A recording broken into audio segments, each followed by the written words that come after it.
guys. Thanks for the attention, and I'll maybe drop in at you later. Thanks for joining us, Rob. Have a good one. Welcome. Thank you. Yeah, I would say best of luck, but too late for that. Alright Still a then. little bit too late. So yes, we're now in the second hour. Second hour, that would be awful. The second half of Half of Le Mans. of Le Mans. Second half, here we go, folks. Well, if you think about it this way, we are in the first quarter of what is two Le Mans. So we have got this down. This is us. No, I hear that in your voice. None of that, please. We are here till the end, ladies and gentlemen. And look who's back in the car. Rodrigo Wilbur. Dreading it. Oh, I'm on a lot of caffeine right now, so life is fantastic for a little while. But I'm on water, and that is it. what's wrong with you? I don't drink coffee. Never have. Drink coffee. Oh, wait. No toast and coffee. With some toast right now. That might help. Nah.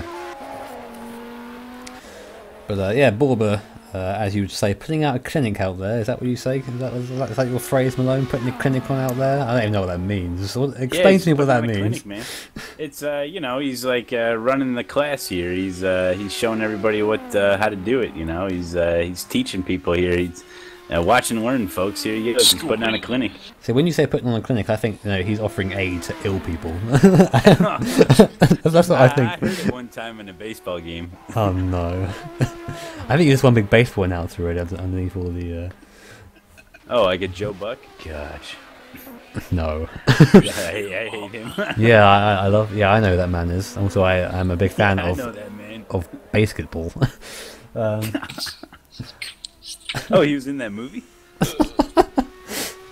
Yes, Borba here. This is big props to these guys for continuing in the race, despite being the only prototype, and they've been leading racing on their own for over 12 hours. And now back to GripTV movie reviews. We're reviewing the movie Basketball. Basketball? How's it? What is that? Is that a movie? Basketball. It's like me saying basketball in some sort of like New York accent. Basketball. And I'd say it gets 2 out of 5 turkey legs. Wasn't very good. The acting could have been better, but very clever name. Very clever name because it doesn't make any sense. Oh no, what happened? Oh, actually, are you seeing now what I'm seeing? I am seeing that it is definitely starting to brighten up now. Starting to see the sky turn from black to a slight blue. Yes, it is. Yep. I'm starting to see a little bit of something starting to shine over the horizon there. So. Do you know what it isn't, Malone? It isn't clouds. No, yeah, it's not clouds. I still see quite a bit of starlight out there. Yeah, I'm gonna check back in on the weather. Try to get a weather update here. Clouds have certainly dispersed again, haven't they? Yeah, it just looks like everything's staying south here. It does look pretty black to me, still, I've got to say. I think that it looks slightly bluer. I think it is lightening up a little bit. I think Are you it sure is. it's not just the light outside that's coming in that's distorting it for you? It's very Well, definitely seeing blue as out my there. curtains are shut pretty much 24 hours a day because I don't like sunlight, I'm a vampire. Yes, I'm very sure. Do we have anyone in the waiting booth? No, we don't. Anyone who's interested in talking to us? If anybody was out there, ran a couple stints, or Please. if you're driving now, please join us here. If you're Jimmy Allison, apparently doing about 400 things at once and sleeping and talking to us on TV. That's it. And wait a minute, we got another question coming in. Remember, guys, we've been entertaining you for 12 hours, so help us out a little bit and give us your comments and questions. Keep this thing going here. Another one from Damien. If you could get rid of a track from iRacing's track list, which would it be, and what tracks do you want iRacing to bring in? So, Circuit of the Americas and sounds a little done. iRacing heavy here. Well, yeah. Circuit of the Americas, Get just rid of that. delete it. And bring in Fraxton.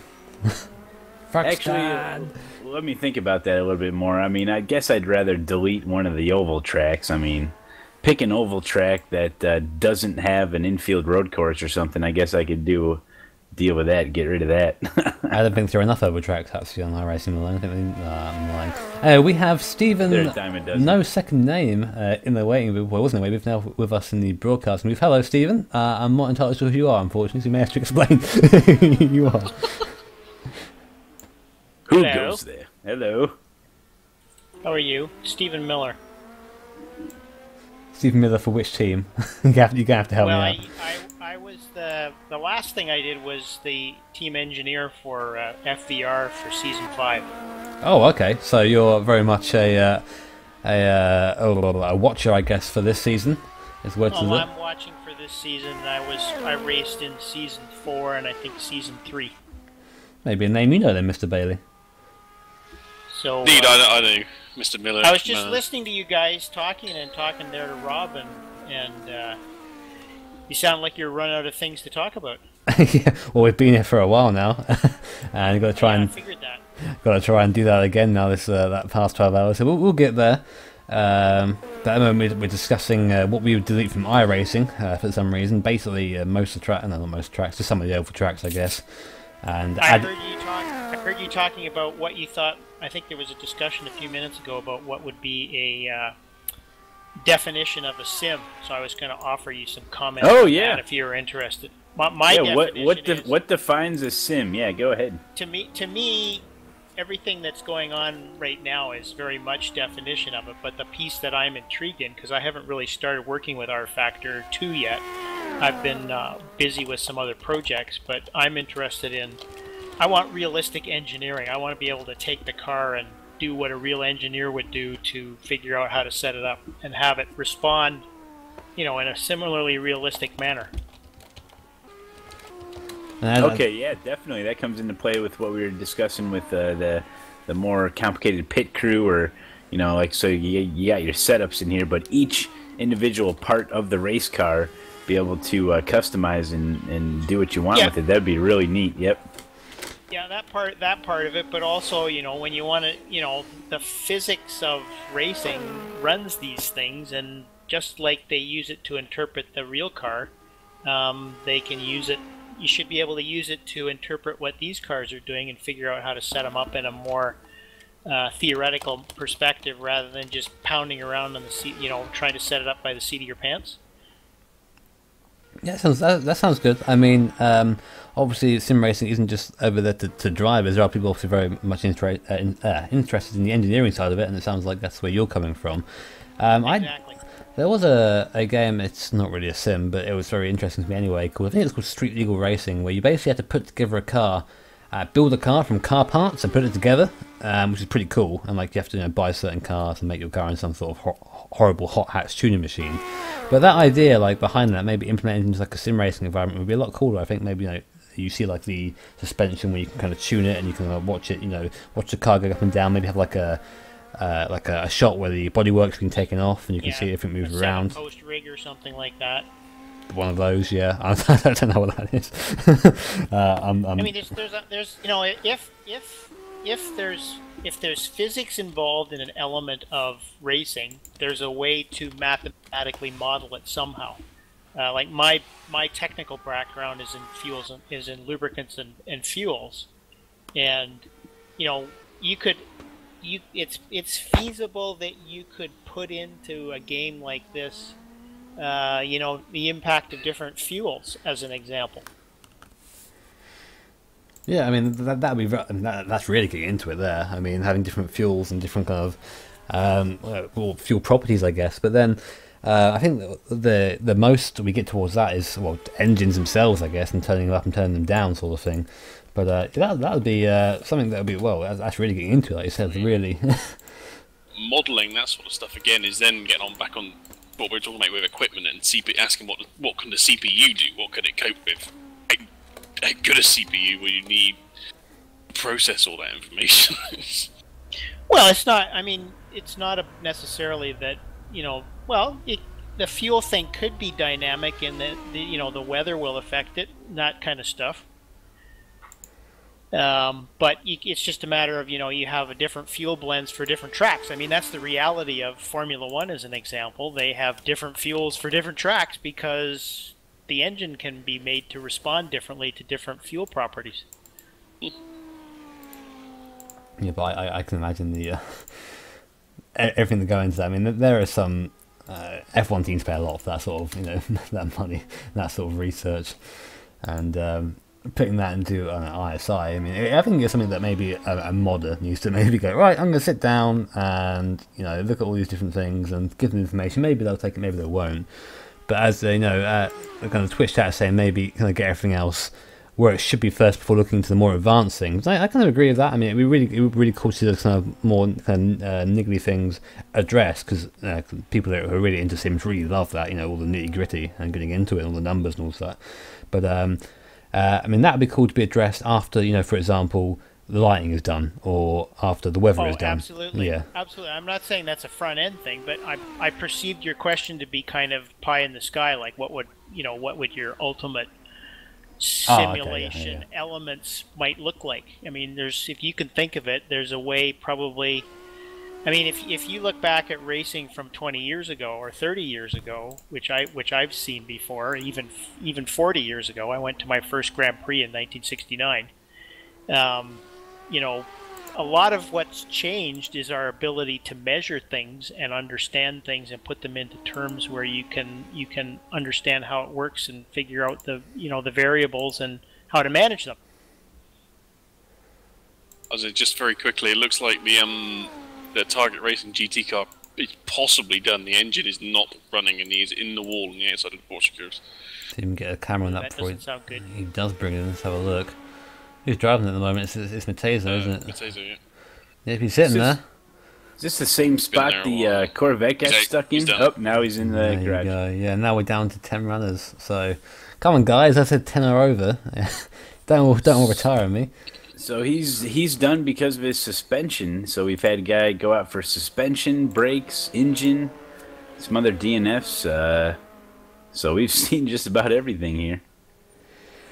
As we got 10 racers left. 10. No, interestingly enough, I'm not sure. I think I'm right here that the GT Tally car is running without any lights on at the moment. It's that way, doesn't it? It's an interesting move. Maybe trying to sneak up on the lap car. I'm not quite sure why I would do that. Maybe he went to flash someone and then they got to turn them back on again. It's very easy to do that, especially when you're following someone with lights. But I would have thought you'd notice the lights being off, especially in these conditions where it's quite dark and the lights obviously make quite a big difference. Maybe once he gets past, he'll kind of put the lights back on again. No, pretty weird. I believe this is that realism coming into play. He's having some battery issue, and to save some of the power in his battery cell. Oh, yeah, definitely. Yeah. Those lights off. Yep. Definitely. I think he should be running with headlights. I'm pretty sure Jimmy said before the race you've got to run with headlights when it's still dark. Yeah, it is mandatory, yep. Yeah, I was going to say the scrutineers are going to be after him pretty soon. But, yeah, I mean, the sun may be starting to creep up just a little. Maybe he's got his contrast up too high. He thinks it's daylight out, so he's switched them off. It's a little too early for there. I don't think there's any thought about that. Is the sun's definitely not out yet. It's still pretty dark out there. You can still see the stars. He's just got a moment like a blue felt tip pen. He's coloured in the sky. Like, oh, it's daytime now. The little sun in the top right hand corner as you're driving around. Like, I can see perfectly. But yeah, that's odd. I mean, this is something that could probably really affect the outcome of this race, because this could be a time penalty, which it probably would be. Applied after the race, and if Rosalie is close enough in that owning racing car, then that can actually really play into their hands. That long way yet to go, just under 12 hours. And yeah, I don't know really. This is really odd behaviour. I mean, this was discussed before the race. It was pointed out before the race by us in the booth that some people were running without headlights in the night practice server, and I don't know. Hopefully we'll switch them back on again soon, because it's unfair on the other drivers more than anything else. Yeah, maybe he switched him off by accident and he doesn't really realize it. Yeah, I mean, there's some drivers running without the HDR profile on, which kind of lightens the whole thing up a little bit. Maybe he's done that and kind of feels that they are on, like you said, and he doesn't not notice that. But I doubt that is the case. I mean, this is, if we can get a camera showing you what it looks like, kind of running without lights. Where's my? It's pitch black. Control? It's absolutely pitch black on my screen. Yeah, here you go. I mean, it's not quite pitch black, but it's definitely dark. And you would know if you weren't running headlights, I think. There you go. He's realised it now. I think maybe Put a message in TeamSpeak. Turn your lights on. Fairly admin, even when he's not admin, it seems. There you go, lights back on now. You can see the difference, clear as day. Ironic enough.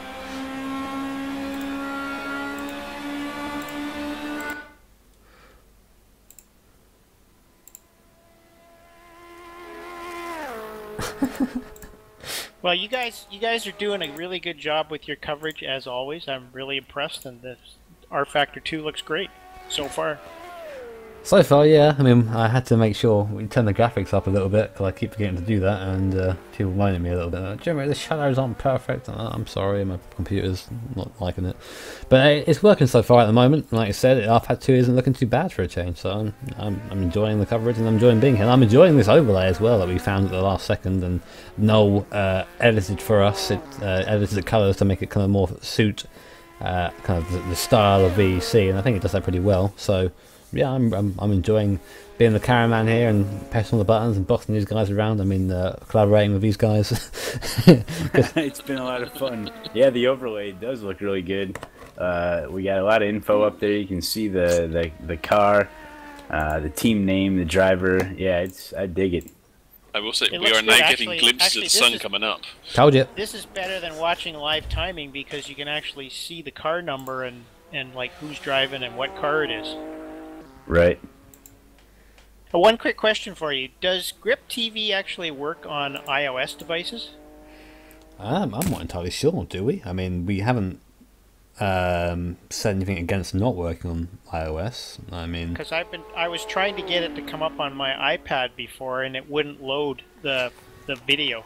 Well, but there's no option that we've checked, but for some streams, Twitch, you have to have a certain amount of followers or a certain amount of viewers. I think we don't have enough followers, or they won't give you that kind of permission. There's nothing official about it, unfortunately. It's just something you have to kind of find out. I think that Malone's channel is allowed to iOS. I'm not sure if mine is, but I know that this one isn't, I think. Yeah, that can depend on bitrate. Not sure what bitrate you're running, but yeah, Twitch does play favorites. So okay. Well, mine works on tablets and stuff. Which is weird. Just curiosity, Jimmy, what kind of bitrate are you running? We are running 2.2, I believe. Okay, so that shouldn't be the issue. That's pretty low. Well, yeah, you say low. I mean, there were times when I couldn't dream of running this sort of right? Yeah, then you got some massive internet tubes installed, and we're good to go. The days of 700 bitrate are behind me now. Hey man, I give you credit for streaming. You were even able to stream. I still don't know how you must have ran a pretty efficient stream there to be able to get away with what you did there. That's pretty impressive. It died a lot back in the day. It didn't last very long. I was actually watching some of our past streams. I watched one of the ones when I was doing Richard Burns' rally, and our old GripTV logo before we had the proper one sorted out. Oh, this is ugly. This is horrible. I'm so glad we got internet about 140p. Yeah, I'm so glad we got Timo on board. He's made it look so much more professional. Oh, man. We're just let's go in a paint file and draw GripTV with like the pen tool, like really squiggly and like GripTV. Well, see, you get an idea, and I'm like, a logo? Sure, I'll give you a logo. Dude, 5 minutes later, you get this logo, you slap it around everywhere, like, maybe I should have spent a little more time on that before you start putting it everywhere. But yeah, we got Timo in, and my gosh, we just put him in a padded room with a computer that only has Photoshop on it. Yeah. So he's forced to make cool graphics all the time for us. Every 2 hours we sip another Burger King burger underneath the door. He gets back to work again. So we got Taro checking in. He says his stream's working fine, and he's using an iPhone 4. That's awesome. Or not, okay. Or not. Never mind, cancel that. Okay, whatever. So maybe he got about 4 or 5 frames there loaded. That's how much Twitch allocates you. You have your frames. Well, we're looking at about 55 viewers right now on Twitch, and I would imagine some of those Australians are going to be waking up here soon. So it should be flooded in here. 24 hours of LeMans. Let's do this. We can get it back up over 100, and I may go down the viewer list again. And 55 viewers in what is... Keep up the good work, guys. I'll say goodbye and let you get on with it. Just dropping by, Stephen. Stephen. Nice hearing Yeah, your nice to talk to views. you. I'll catch you there, man. Nice to talk to you guys too. We'll definitely see you in season 7. Definitely. Awesome. I was just I was going to say something. Yeah, in a primarily European league, I guess. I mean, there are quite a few South Americans in here as well. I mean, I'm still impressed that we have that amount of viewership at this point in the day. So I'm really thanks to you guys for sticking around with us, and hopefully at some point we can get back over 100. So Malone can go back through the list again and hurt all your ears There you with go. his with his mispronunciations of every My name he comes perfect across. pronunciation of everyone's names, Yeah. exactly how they meant them to be said. There's that one guy, I forget what his name was, it was like Floppy something, and then it's such a weird name, it's like, oh, thanks for saying my name right, and he didn't say anything else for the entire participant, just, thanks for saying my name right, and that was it. Hey man, get people involved. They want the shout outs. It's good to see everybody hanging out though, really. I mean, you know, whether or not they're actually watching or they just got the tab open, we appreciate it. I'm just now feeling very smug, watching it get bright. My words are dying. Watching it get a bit brighter as the sun is starting to rise now here at LeMans, and that's going to mean track temperature is going to start rising. You'll see it in the top left-hand corner. Track and air both at 18 degrees Celsius at the moment. That'll mean basically means tyre wear will go up. But times, I think the peak times is about 19-20 degrees track temperature. I find, you know, it is kind of the early morning, you know, and Getting towards that sort of happy hour stage, aren't we now? Yeah. As the sun comes up. as the sun goes down, as the sun comes up, is where, you know, the track comes into its best. We might see the fastest lap. The fastest lap is currently at 3:14, I think. Somewhere around there. I'd be surprised if we see that P1 car even Yeah. try to do it anymore. But- It's been running sort of 20-30 seconds off of that Yeah, place. but it's just the P1 car is, as we say, just kind of chilling out now. It's really not pushing. There's no point for doing it. We might see some of the GT cars set fast as that. I wouldn't be surprised if we see, you know, Gert Nilsson really pushing it, and Jimmy Halverson also pushing it, and also Pablo Flores trying to, you know, get that last position towards the end of the race. But we are still, you know, over 11 hours away from that conclusion yet. So we'll see how that goes. I'm feeling pretty confident in my guess as far as overall laps. I mean, do the math. You know, it's going to be pretty close here. We got a lot of people that did guess how many total laps the leader was going to run. And, you know, there's no, you know, if he happens to go out here, I don't want to curse him here, but, you know, if something bad does happen, that could totally get switched around here. But you never know. Well, we've just gotten past halfway, and he's got 183 laps on the board, but he's running nowhere near the pace he did for the sort of first quarter of the race. So I doubt we're going to see another 183 laps. Yeah. You know, so I think we saw a lot of laps. You know, at first everyone was running really good laps. I was just checking some of the lap times of Rosenly. He's running some really good laps here. So he's still definitely in it. Him and Monto there with GT Italia, second and third there. That's pretty dang close here for 12 hours in. that's amazing, really.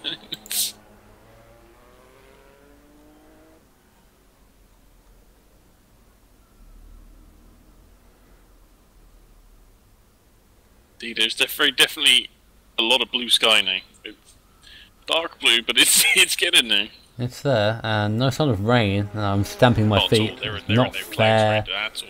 Just want some rain to come, but you know, we've seen how quick, you know, rain can come in Oh wow. if it wants to come in. So it's going to be fun. And some people are talking about this thing called Formula One. I'm not quite sure what that is. We're here at LeMans, so you know, that doesn't mean anything to me. Someone called Louis Hamilton. Louis Hamilton. Louis Hamilton. The French. Lewis Hamilton. Will's a big get, of course he does, because that's completely what French he would do. But Perez within a lap again of Alessandro Lamanto. That's the name we haven't seen yet. It's a driver swap for the leading GT Italia car. How fast is he going to be? I know that Perez is going to be a pit stop in it. They figured out they're about 5 laps apart on pit stop now, or 6 laps on pit stop. Let's see. Oh my god, there's a lot of scrolling to do here. I can literally hear like both hands scrolling the wheel, like get down there. Manto has been in the car a while now, but it looks that I swear he hasn't. Hang on, let me work it out. Hang on.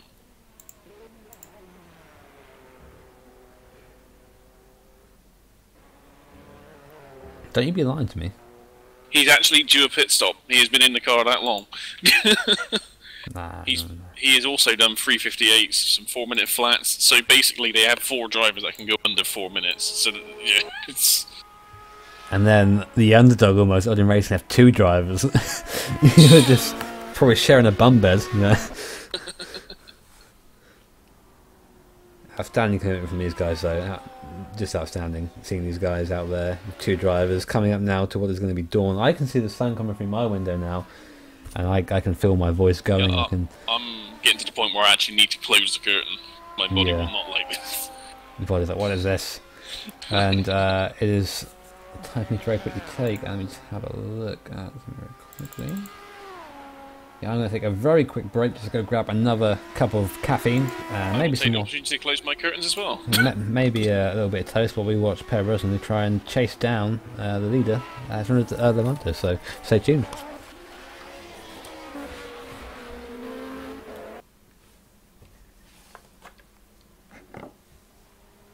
Yeah, Rosenly, Odin Racing, just a 2-man operation out there. Gosh, running 2nd place in the class. And there's Jimmy's Intruder attacking yet once again. Hopefully he can hold him off this time. But Rosenly, I'm kind of rooting here for Odin Racing here. If they can get this done here with only a 2-man team, that's definitely impressive here. And, you know, just about a lap off for the GT Italia team. But, you know, 11.5 hours left to do. Anything can happen here. As Rosenly and these guys running up front are just, they're locked in, man. They're just running lap after lap after lap. Really very good times here. Be able to do it consistently. That's pretty impressive here. So we're just keeping our eye on Rosenly here. See if he can close that gap at all. I know since the driver change for GT Italia, their lap times have gone up a little bit, so this could be Rosenly's chance here to kind of close that gap here. See if he can't get on the lead lap with those guys. So we'll see how it plays out here.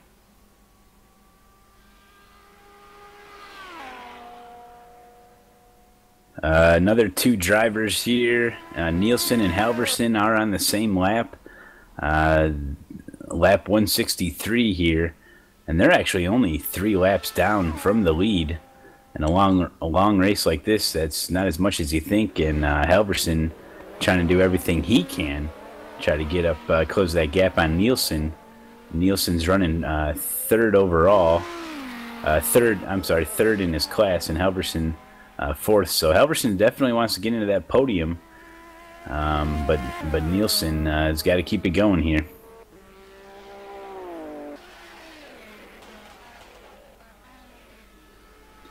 But we got 10 cars out there running still. We've had 7 retirees or DNFs due to multiple different reasons.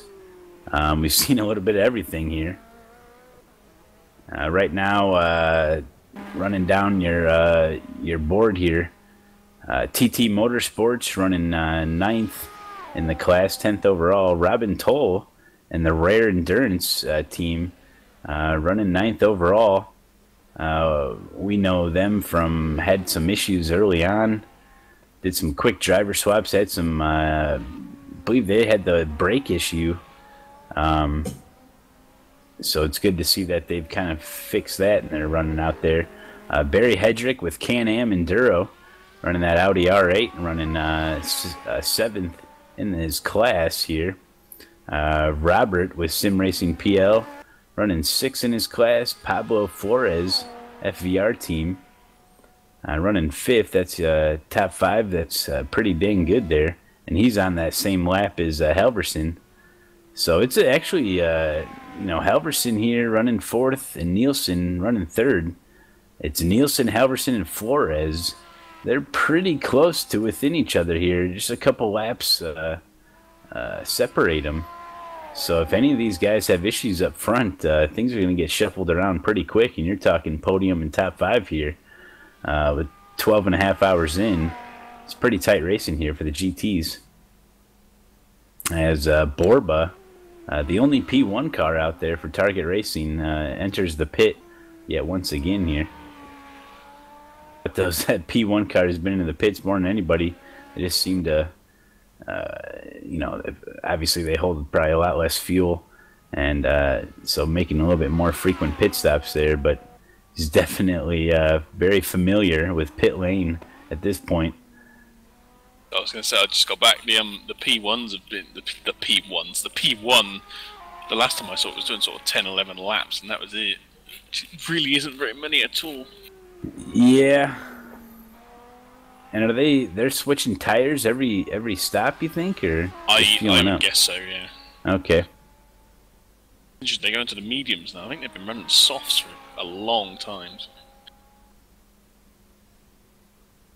Well, our temperatures are rising very slowly, but in a little while here, we're going to be right back at the same temperature we started this race in. So you may see some of the original tire strategies come into play. I think the Broadbent is arriving again.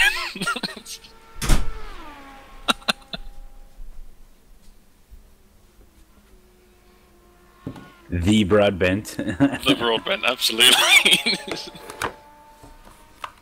You said the Broadbent. Is that what you said? Yes. The Broadbent. The one, the only. Well, not quite, but the only one in Ramsgate anyway. Back of toast as well. 5th round of toast today, baby. That's 10 slices. Jeez whiz. You know Gonna nothing. have to run to the grocery store tomorrow, get some more loaves of bread there. It'll be closed by the time this race finishes, so Marie's going to go hungry tonight. You're going to die of bread poisoning or something. Is that a thing? I hope not. Yes, it could be. Cause of death, too much toast. Too much toast. That is something that Bailey's been dreaming of. Anyway, definitely getting lighter now. To come back, you can really see the difference. It really is. I mean, the Northern Light car is now running around with without headlights. Maybe that's kind of up to it, really, but it is still dark enough in places I think that it does require it. But, you know, as much control we have that. I'm actually going to go and open my blinds, kind of get some sun here, maybe wake me up a little bit. We will see. After I've just shut the sun out.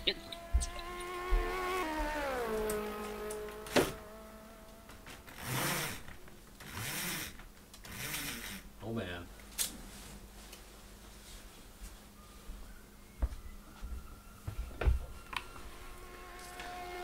Apparently the seagulls of Ramsgate heard me open the window and now going crazy outside. They're loving life. As we watched the Northern Light car, Jimmy Joel Halverson coming around Mulsanne corner without his lights on, as Bailey did just say. And Perez is still in the same lap as the lead car, so I think that they do owe a pit stop though. Yeah, but really overall, I mean, you look at the top 6 guys here, GT class, and they're all within, you know, 2, 3, 4 laps of each other. Yeah, some guys kind of falling off here. TT Motorsports, about what, 12, 13, 14 laps off from the lead. Mm-hmm. But you think about that, I mean, really, that's only, you could make that up in about an hour and a half at least. So, you know, 11 and a half hours left. Jesus. You know, yeah. I mean, at this point, if you're looking at the scoreboard and you say, oh, I'm 15 laps down, you say, well, that, you know, if something happens, it's doable. Oh, yeah, know? absolutely it is. Yep. They said there's so long to go. It's still time for any of these cars to not make it to the end by a long way. Yep.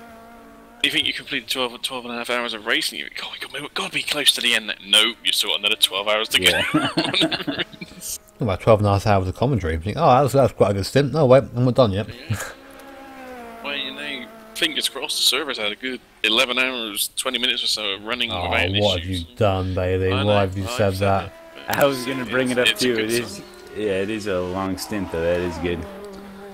Interesting how it went very quick at the start. I'm sure Jimmy went, oh yeah, I need to have that turned on, don't I? And then continued again.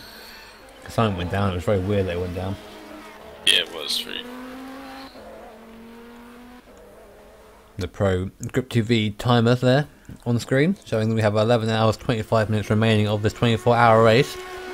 If you watch the Northern Light car back with lights back on again, did you turn them off, Bailey? Or? He did turn them back on again. I think maybe someone's watching the stream or something.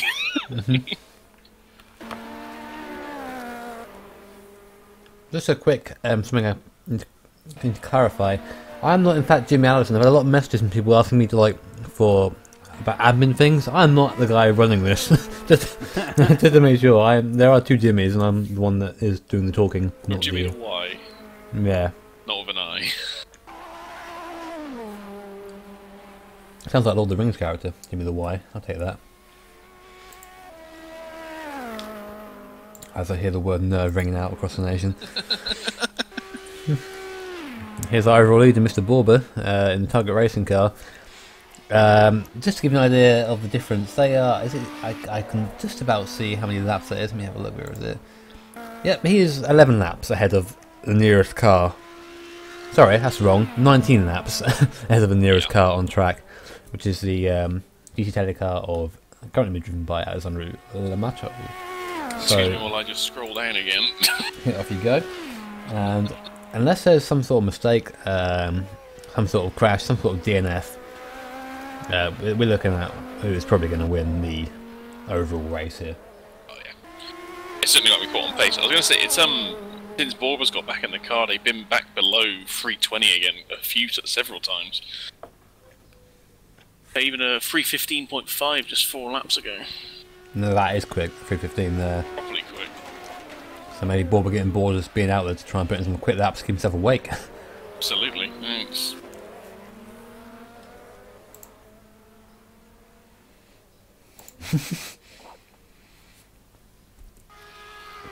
Chris, thank you very much for keeping us here and keeping us amused. Professional grade seconds, that's correct. They cost extra, but we pay for them here at GripTV. No expense spared. Yeah, I've been trying to check if there's any issues with that counter. It looks like it's exact here. I got an atomic clock I'm calibrating with it right now. And those seconds are exact, and we haven't missed a beat here.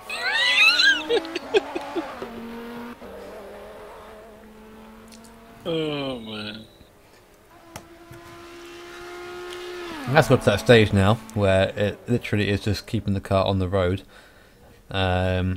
The closest battle on track, I guess, would be technically Jimmy Halverson and Pablo Flores, but it's about 2/3 of that between them. So we have to keep an eye on that battle. So yeah, I've been keeping my eye on Halverson, because I know Flores is behind him, just making sure Halverson doesn't have any issues. So I'm keeping my eye on him, but that is probably the closest battle we have right now. That's for 4th place in the GT class. And just a reminder of our competition we are running for anyone who hasn't entered and is after a copy of the URD mod. A competition being terminated at 4 hours to go. Guess the final lap count of the eventual overall winner. Nearest guess or exact guess wins a copy of the URD mod as paid for by the VEC. And so anyone who hasn't guessed that yet, you're more welcome to stick that in the chat. I'll add it to my list.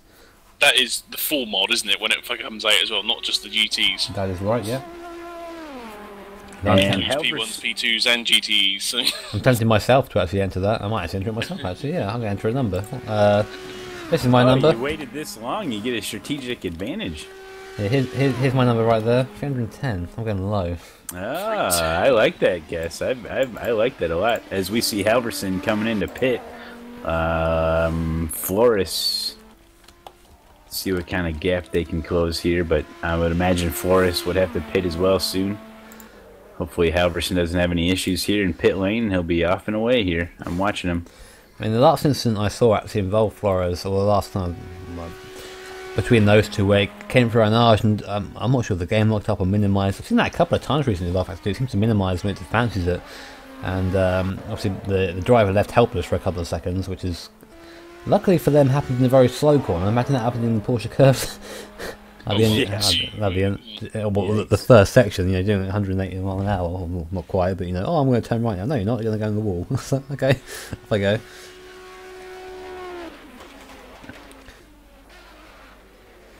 Oh, and we do have a driver swap. Halverson out, Beha in. Thomas Beha takes over Northern Light Racing. You know, there are two things I'm looking forward to in the future of gaming in general. One of them is Star Citizen, and the second thing is the full URD mod. You know, I am like a child. Oh, I can't wait to drive them, and I know that every league is going to race it if it's good. Every league will be on that, so there'll be no shortage of places to race. And I think that's something that's really going to light up rFactor 2 as well. It's going to be the first proper reason to own rFactor 2. You know. Well, the first mod reason, the people who are on the fence, it'll be a game changer for real. I think. I really can't wait for that to come out, and I get back in my trusted P2 car again, crash into the GT cars on the way past, and block the prototype, the P1s on the way through. Brilliant. I think it might have been enough to convince Malone to race with us, maybe. No, sorry, I'm getting my racing tattoo, says Malone. Well, you never know.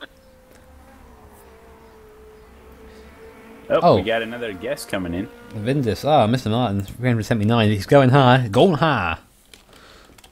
Yep. Okay, just a quick quick term and condition I forgot to read. Your soul now belongs to us. No, if you do win the prize, you are required to sign up to the VEC forums. It's just a little kind of like something to get some traffic in there, I guess. So make sure you get that done. I'm already there, so I haven't got to do that, but the winner will have to do that. And if the winner is from the Twitch chat, I will message you and let you know. Dimmy and Matt are going to commentate the whole race, or get some backups. Or Mr. Bailey has been more on the backup throughout the entire thing. He's been an awesome help to the stream so far. Hopefully he can see it through with us. Me and Malone are going to do our best to 24 hours. Malone just about did 24-hour stream the other day, but he was racing the entire time, so staying awake. I haven't done 24 hours since last year for LeMans, and I was a wreck after that, so we'll see how it goes as we watch the Hulk come back onto the track. You did an extra 8 hours, if I recall, after that. I typically do, because I don't really like falling asleep in the middle of the afternoon. It's not That's right. Well, I'm fine with that.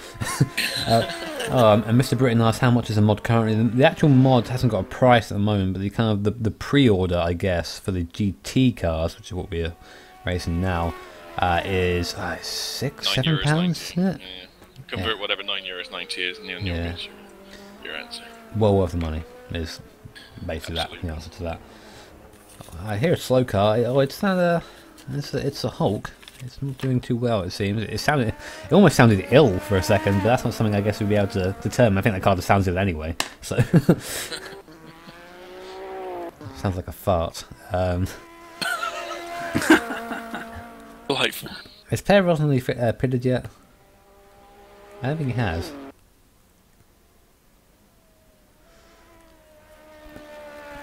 Thanks, Blue Phoenix. We appreciate the feedback. We're doing our best here. We do appreciate it's a bit of rambling, but we hope it's entertaining rambling. You know, that's what we aim for here.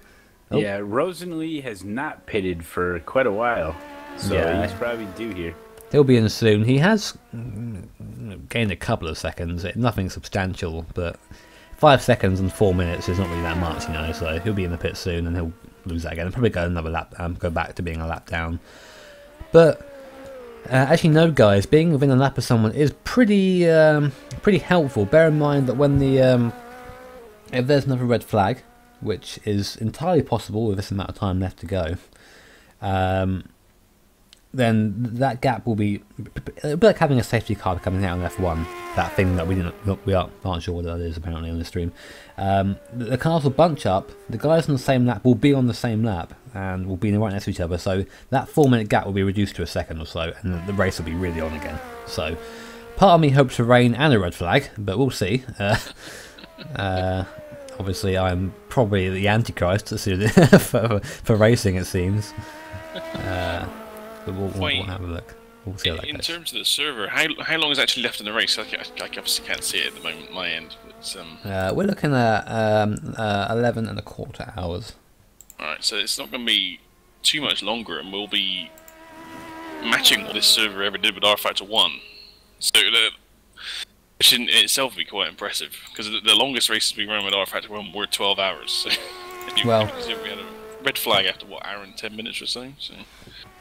Yeah, we had that here. We had that at Sebring as well, didn't we, Malone? A similar sort of time as well, where the red flag came out really quite early, and then it was fine for the rest of the race. But we'll see how long it goes, because I think a lot of people have been, through Twitter and through various social media, kind of interested in this race, just for the fact that it's a 24-hour race, you know, on rFactor 2. Everyone's like, oh, really? Okay. It's something you don't see every day, and when you do, it's a pretty big event, so... Yeah, it's something else. It's been good. We had rFactor 2 retweet us our post at the start. We had Tim Wheatley retweet the stream as well. He's one of the guys over at ISI. So really appreciate that from those two.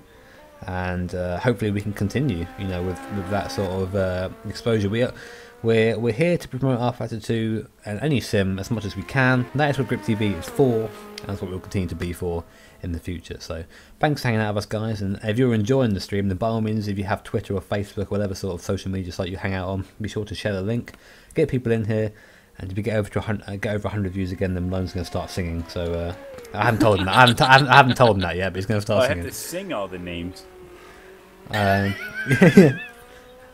Oh god. 5 golden rings. My word.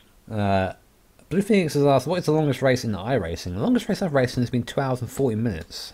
I think that was Daytona race. 2.4s? Yeah.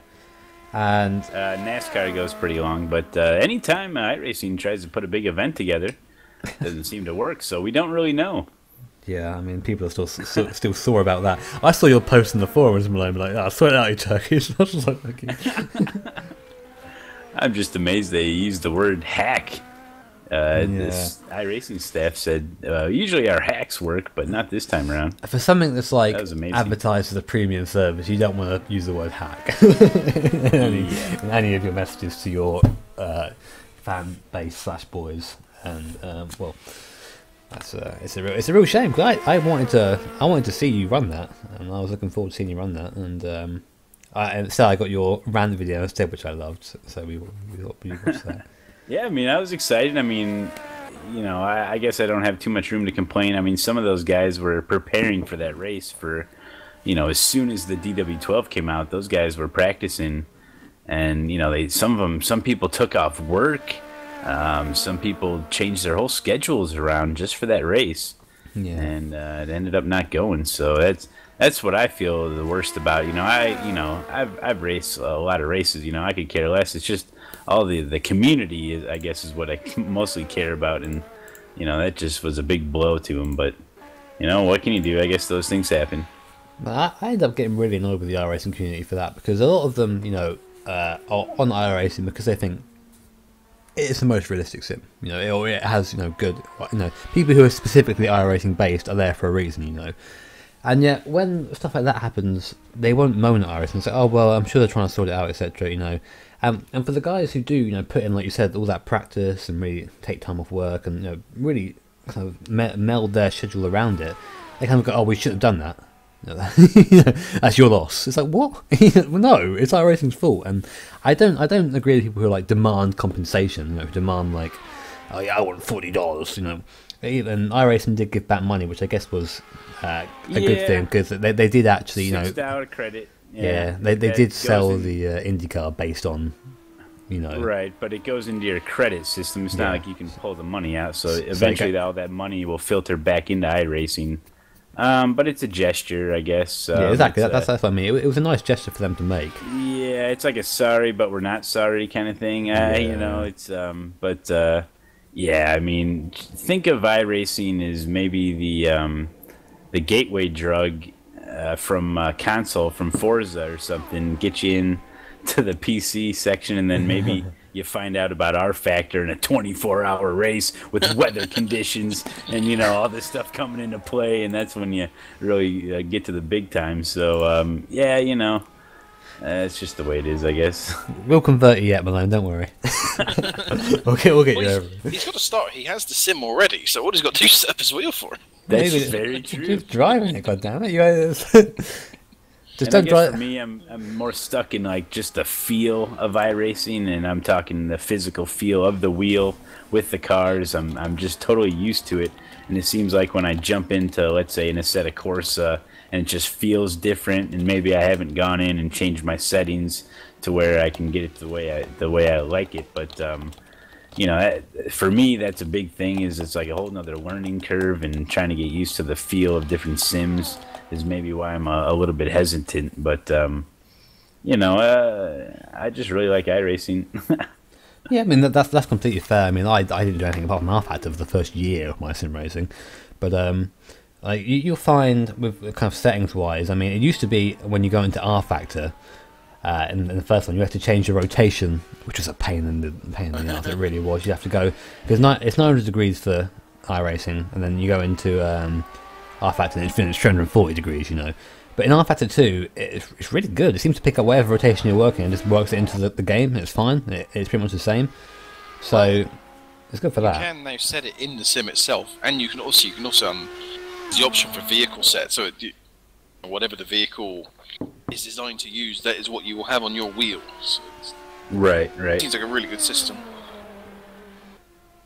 Yeah, we've just been asked by Martin Vindis about are we doing anything for the real Le Mans event next weekend? And I've said that we haven't really got anything going, but if there's no do you run a broadcast on a Saturday night? We could just have like a. This is next weekend. Yeah. Because you really want to broadcast our team speak on a Saturday night? I mean, what we could possibly do is just stream, like, you know, a picture or something, or maybe highlights of this race just in the background, and then we can obviously have the chat talking about the real life Le Mans race. That'd be a pretty nice experience. But that's something, you know, we'd have to really think about. I think after stream. I mean, we got a lot of kids graduating, and their parties are coming up, and I got some things going on next Saturday, and the problem is I don't have a TV to watch the event, so I don't know, I'd be clueless. Well, what's something happened there, Bailey? You sounded quite like something happened there. Sorry, did something happen? The P1 car just had a massively quick downshift into the Dunlop chicane. I thought the engine was going to blow up. I really did. It was that quick. Oh, you got to be careful of that, I'm sure. Yeah, this is what we talk about here, where the race ain't over till it's over. 11 hours left, and yeah, right now the P1 car is leading this thing, but you never know. One little mistake, we saw what happened very early on, what that can do. Indeed, and yeah, we saw the it was Gert Nielsen in the I'm not sure who was actually driving the car at the time, but it was a sim racing tech car, just blew up pretty much straight away. Well, it was literally the first braking zone of the race. Yeah, and what's going to happen? And it's weird that at this stage of the race they're still driving that aggressively, you know. I mean, certainly we've seen with Borba's times that he is just getting on with it. The moment he got back in the car, it went back under 3 minutes 20. So they were still pacing the car even from the incident. It's That's right. I'm just watching everything else going on. Yeah, it seems that he's really trying to rocket on and just keep himself occupied. As you know, the sun's definitely coming up now. The sky a pale blue as the sun starts to come over the horizon, and this is when we're going to start seeing the lap times come back up again. Track heating up. Track now at 19 degrees, same as the air temperature. It's about that time, isn't it, where they'll possibly go as quick as they have. Yeah, and this is where.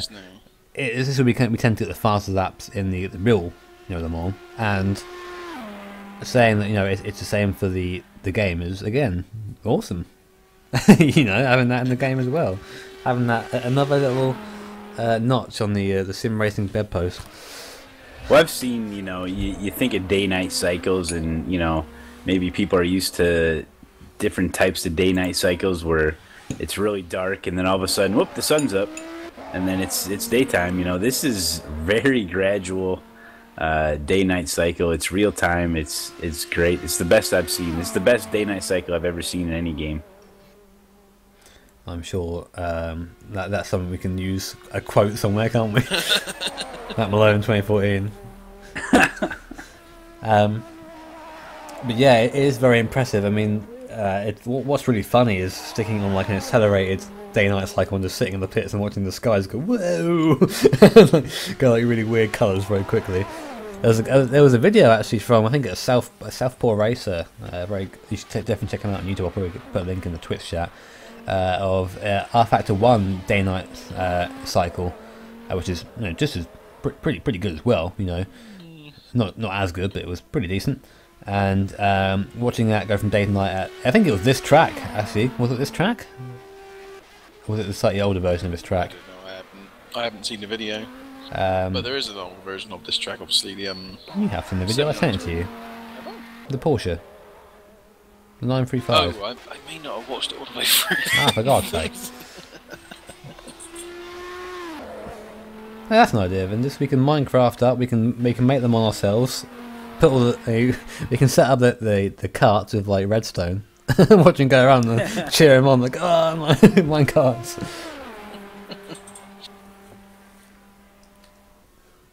But that's something for another day, I guess. Very odd how you go from Minecraft and sim racing to Minecraft, two very different things. I'd say so. I think has Vestergaard just got into that sim racing tech car? He has indeed. It's a good spot, Mr. Bailey. Driver swap. Well, I mean, in Minecraft you build a house, in rFactor you build a setup. It's pretty similar. I would have acknowledged that if it were right. I'm just looking at the time. Looks like they've lost a couple of laps to the pair of Russell in front. Well, that's interesting. Lap and a half. I think Pell needs to pit still. Remember, they did also have an incident in the night where they lost the front end of the car. They did, but they've still been within the same lap. And they have just done a pit stop. So. We'll have to see. It just looks like more because 1-1 to 1-3. Like what? What's going on? But I think they're on the part of the lap where they were being lapped by the lead car as well, which is why they look further down than they actually are. No, I don't mind the paint scheme in that GTR at all. I think going from the Hulk is quite a treat. Who's that?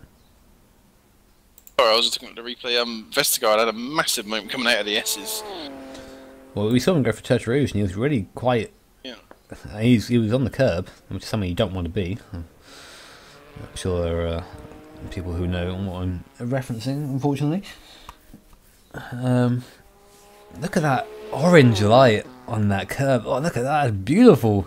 Fantastic. Sun really starting to rise now. What a treat this is. Still clear skies. Yeah, boo. It's meant to be buckling it down at the moment, and it's just not. But look at all this orange light. I mean, it's maybe it's a bit much, but it looks beautiful.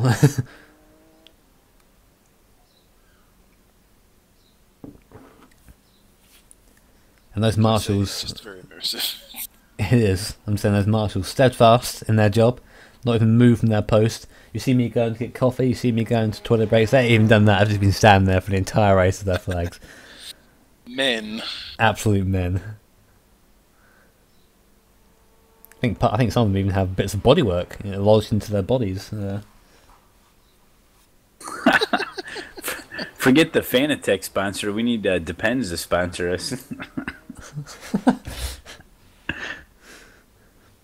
Only one way you can stand out there for 24 hours. To be on drugs, basically. So yeah, Fanatec was very sorry for what we said earlier in the race. It wasn't me, it was someone else. Yes, it was. Oh. don't even go there. And we really like your plastic wheel. It's really nice. Yes, very nice. It feels so real. You know what I love about my Fanatec wheel? Is the big Forza Motorsports logo right in the middle. That is just wonderful stuff there. I just love that, looking at that there every time.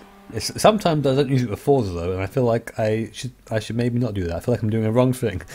It's like when on the Thrustmaster, it's got Gran Turismo. I was like, well, I'm not going to play Gran Turismo. don't you try and tempt me. Well, you know, this is PC based, and people building computers. They always talk about what your bottleneck is. What's your bottleneck for sim racing? When I got this, the Fanatec Forza Motorsport wheel, obviously I was in the Forza, and I think I played about, when I got the new wheel, had it all set up, and I think I played about 30 minutes before I was online searching for a real simulator. So at that point, my bottleneck was Forza, so I had to move on. And once I got the real equipment, I mean, there's a certain point where you just the equipment outmatches the software. So that's kind of how that went. That was Gran Turismo, the same thing. It happens, but Right. it's more like I was hunting for F1 cars because as I guess an ex F1 enthusiast, I watch it every now and then. I used to really love the old F1 cars, the sound they make, and seeing mods that replicated the V10 sound very well indeed. The V10 Ferrari sound from the 2098 mods. I'm sure Bailey will agree were pretty damn outstanding. It's such a treat. And then the first car I actually drove ever in rFactor was a '91 Ferrari, as driven by Jean Alesi, who else? And that V12 sound, I was hooked straight away. I was just like, okay, GT5 thrown out the window, chickens can have that. I'm going to be on a sim racer, and that's what happened. Immersion hooked me, and then I kind of got into competitive racing a bit, and I think maybe that was a little bit, not a mistake, but something that needs to be done in moderation. Yeah, it's certainly. Like I say, if you do too much of it, it almost gets in your head, and it's at that point you think, oh, what am I doing? Yeah. I mean, saying that, I think in this stream probably isn't the best place for it, considering it was a 24-hour race up Le Mans. But I can't stand what you're saying. I've just noticed that we've actually passed the 11 hours left mark. We're now at 10 hours 58 minutes left of this race, and my voice is starting to go. And 13 hours, guys. We're doing it. We can do it. Pretty good. We got this. I think a few more screenshots. There you go. And I was just thinking about the fact that I had to take my time to actually search out for a better racing game than a console based racing game. The fact that I have to go searching for something like that, I think shows that these sims, it just seems like they could do a little bit better job in marketing. Why aren't these sims viewable by more people other than like a Forza or something that's just slapped everywhere? And I know it's a little bit different size companies and stuff, but still, I mean, it just seems like these games are kind of hard to find, hard to get involved in. Well, it's not even that. I mean, like, you see, iRacing is pretty much plastered everywhere you look if you're a sim racer.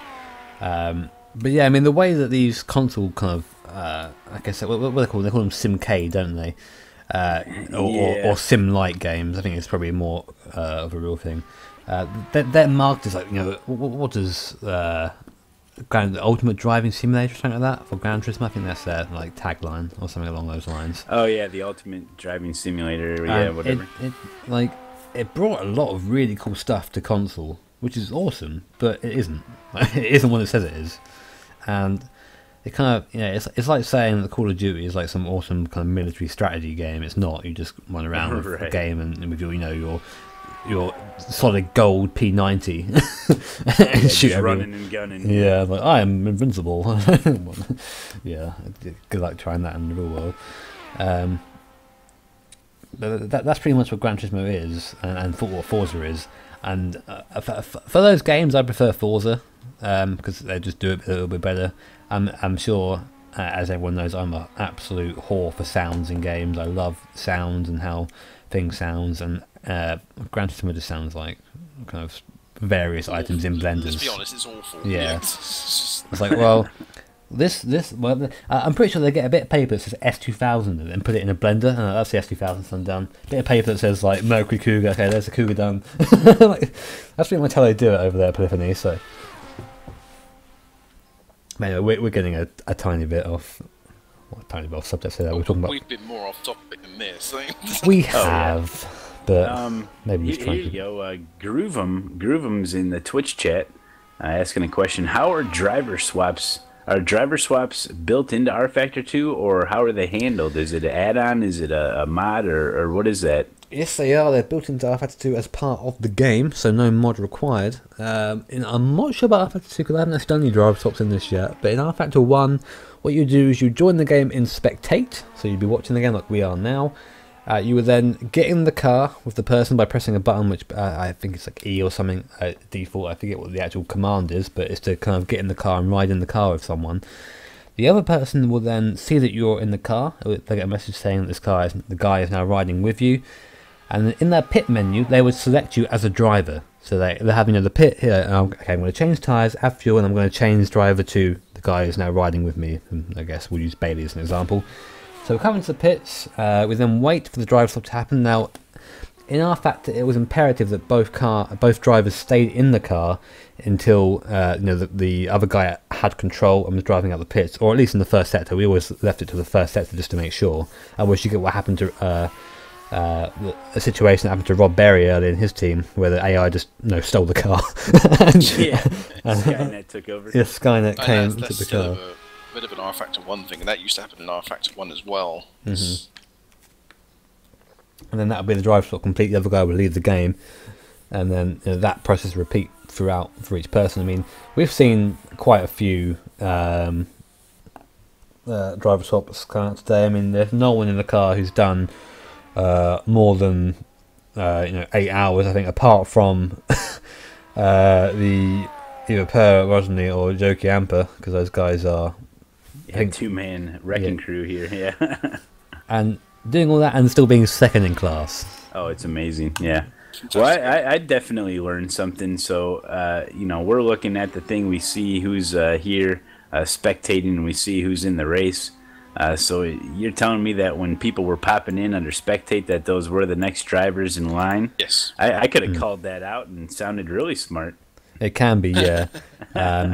But sometimes they're just spectating naughtily. Right. They shouldn't be. Yeah, some people. The idea is you don't have two people on the server. It's not too much of an issue with rFactor 2 as it was with rFactor 1, but it still can be. More people on the server is a bad thing. Yeah, less people the better. 17 drivers did start the race. I could see if you have a really, really, really full grid, it could become an issue. Yeah, I mean, the biggest grid I've ever seen in rFactor, I think, was about 30 cars, and that's one of the endurance races I took part in. But rFactor does struggle with a lot of cars online. That's where iRacing kind of, Oh, look! Foggy. Do you know what that means, guys? Oh, Rain! It is actually raining. It is raining. Here it is, ladies and gentlemen. I saw the fog. A quick cell that moved into the area. The cell is there. The cell is real. I'm sure Timo is just absolutely ecstatic right now that he called it at some point. It's going to rain. Well done, Timo. That's what the forecast said. Here we go. I'm actually looking at the forecast right now, and it does look like there is a little blob right next to us, and it seems like it's kind of stalled out here. So we may see some rain for sure. There's not a lot of cloud, but there is apparently enough. Will it be enough to wet the track? That's the thing, though, because it might just come and go.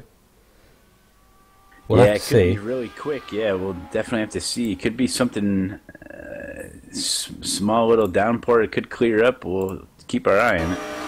And here's the on-board view from Per. Looks like it's already cleared up already. There it goes. It's come and gone.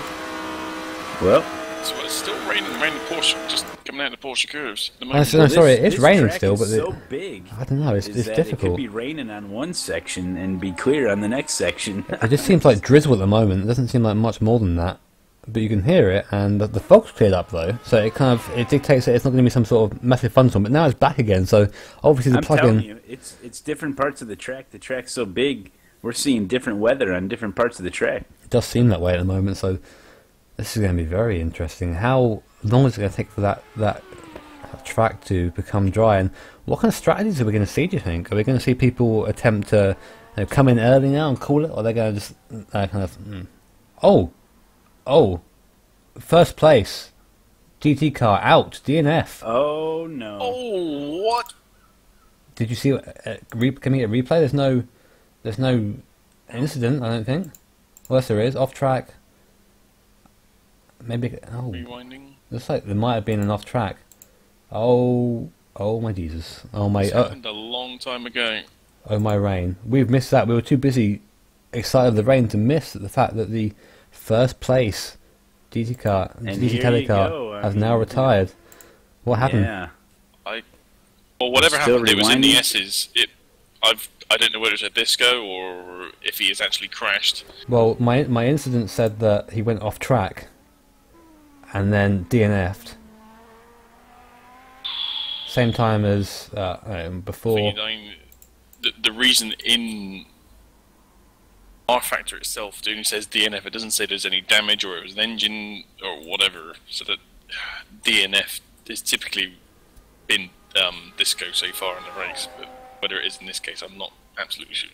And that means now this man and this team are now leading the race, and that makes things a hell of a lot more interesting, ladies and gentlemen. And the rain has come down. 9 people on track now. Raining, our GT leader is out of the race, and it's all got a little bit more interesting. I think the gods have been listening to my prayers for anarchy, and it's finally come. Although, obviously, I'm looking at the replay right now of GT Italia. Comes around part of the S's. Ay. I don't. That looks like a glitch action going on. Disconnect. So, yeah, it must disconnect, be. Yeah. That's 2 cars out of 2 disconnecting for GT Italia. That is so unfortunate. I mean, you got to feel for those guys. That team were. It was their race. It was epic, man. Yeah. But fortunately, though, the not going to get into the end, so the race will not be theirs this time around. So these are very prestigious 24 hours on Le Mans. We obviously condolences to them, and we can definitely appreciate here at GripTV the speed they had, and this would have been their race easily if they kept up the pace they were going. But that's not the way it's gone, and it's a shame still getting discos, you know. But it's unavoidable in this sort of race. Yeah, well, connection loss. There you go. So we've got from Apoti, one of the other drivers, just letting us know what happened there, and that is their race done. That's unbelievable. There you go. Look at that. LeMans had. Yeah, it was LeMans' connection himself. He dropped from TeamSpeak as well. It wasn't the server. Oh, so it wasn't the server. It was just connection. Oh man, that.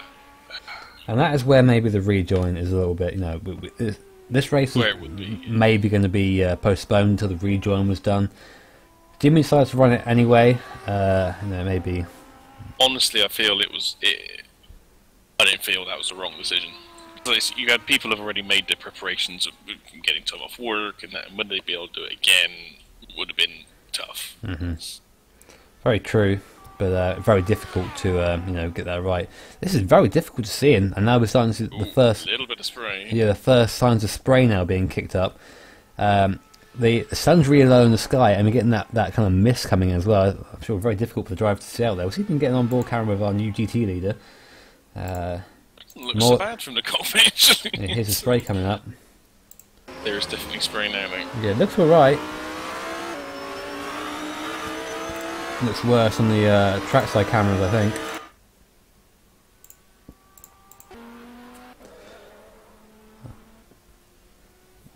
Now this is something that Rodrigo Borba is going to be really tiptoeing around, I think. Yeah.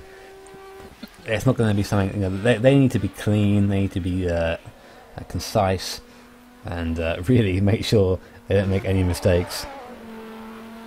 That's it. Considering the track is clearly damp in some spots, Rosenly is braking at his normal brake points, from what I can tell. Car still obviously having the grip there. Yeah. And he's on the soft tyres, from what I can see. I'm nervous now for the race. I feel there may be.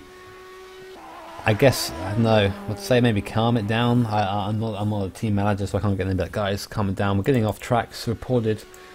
I think Barry Hedrick had one, but he's back on track now. I think it's just going over the fourth chicane. It does count that as an off track, so we can't really, you know, look at that from there. But this. It's orange glow now across the circuit, and Terro saying he doesn't know that Le Mans was on Mars. It's been relocated especially for this race. Just looking at that car, the DNF, I feel so bad for those guys. I really do. That is horrible. Saying it was his own connection as well. It wasn't just TeamSpeak.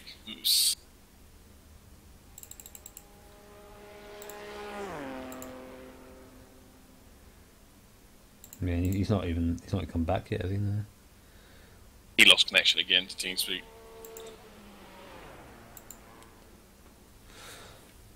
Joe is saying that Paris reported the grip is still pretty good at the moment. Still pretty good, alright there. We're starting to see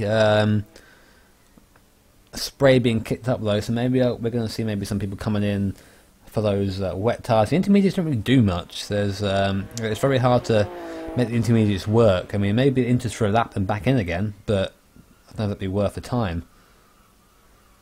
Yeah, I don't think at this point, it's, given Perez clearly still got good grip, I'm not sure there is much point. Just going to get, you may as well at this point wait for the full wets. Yeah, may just go straight from the crossover. You can see now patches of the track becoming wet, patches of them being dry. And Rosenly goes off just a little bit there, regains his composure. Yeah, you have to wonder if they got extra monitors here, one with the weather forecast up, because this could be a quick rain. Oh, you see the understeer. Oh, there you go. There's a wet patch. Andreas found one there. And he went through there. Big wiggle. So maybe, will he go for another lap or will he come in now? This could be decisive, you know, on gaining time here. We'll see what Andreas does. If I were him, I would pit now. He is going to pit. He's going to come in. So we'll see if he goes for those wet tyres, which I believe are the blue. Yeah, the green are into as blue as the full wet. The blue. So we'll see when he comes through. I'm sure Mr. Bailey will keep an eye on that as I check up on our leader, Per Rosenly. He's still on his soft tyres going around. Now this is going to be an interesting lap. We'll see what kind of grip he has.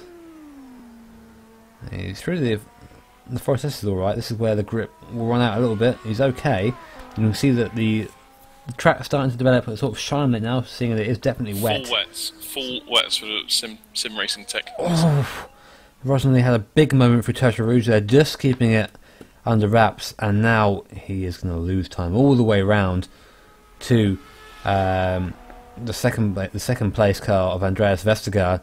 He's got a lap or so over him, so it's all right. But we're going to have to wait and see what happens. Also see the TT Racing GTR has also gone to full wets. So people missing out those intermediates completely, as we kind of thought they would do, considering the conditions. P1 car is in as well. P1 car in probably for wets and some sort of... full wets for the NLR 458 as well. And everyone going for the wets, it seems. And funnily enough, Mr. Rosenly is the one losing out. He's going to be losing time for the entire lap. Luckily, he seems to be kind of handling it okay. There was that one scary moment at Tertre Rouge, but he's been alright since then. But now coming up to the Michelin chicane, I believe.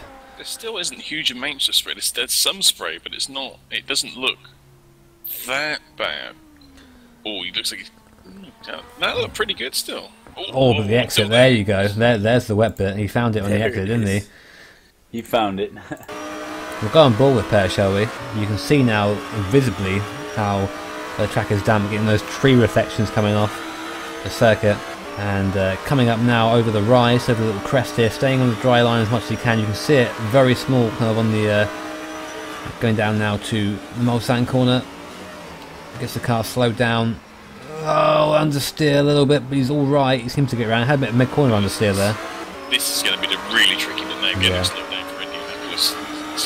If I were Per, I'd take it really easy around here. Just get those wets on and get back out again. Because this is where, Lewis.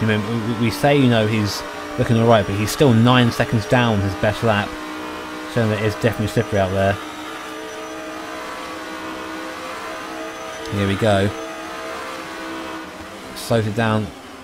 Oh, this looks dodgy. This is where he needs to really get the car in the right place. You see now, really slowing the car down a lot more than usual through there. Not as much grip for the tyres to use, especially on these slicks. So we're struggling for grip. And now for the next kind of key area, which is the Porsche curves. If he gets this wrong, he's going to go off in a big way, or good luck to him, I guess, through here. That's what I say. Rather him than me in this situation, I think. Yeah, definitely. And now we're going to see him attack the Porsche curves. How's he going to do it? Slowing him right down again. Getting wide. Oh, he's alright through there, though. A bit wider than he would have liked to be through there. Maybe. Here comes the slide. off the grass, keeping it out of the wall. He's going to have to really slow down for here. I think this is the wet part of the track towards the end. I think it's a lot wetter here than it is at the start of the track. Maybe that's just a progression of the rain through this lap. But he needs to get back to the pits to get those wets on for sure. Getting through these S's is going to be tough. Shifting that weight back and forth on this wet track. Yikes. Just be careful. Just get into that pit here. Apparently Perez saying not wet enough yet. Is he going to come in? No, he's going around again. That's interesting. He's keep it going here. And whoa. Oh, now he regrets that straight away. He's rethinking things. I think it's more than wet enough, but Perez in charge. He's leading the race for a reason, so we'll see what happens. But I don't see this rain clearing up anytime soon. The forecast was this would be pretty much this till the end of the race. But we'll see. You know, Jimmy was right saying about 5 a.m. It's 6 a.m. here now. Well, it's 7 a.m. LeMans. Yeah. So it's raining. It's raining pretty hard. What kind of lap time did... Well, Vestergaard's at the pits, isn't he, now? So he's just in his out lap. Scrolling down for Rose and Little Lamps. Jeez. See, here's Vestergaard going through. He's still having the same issues, though.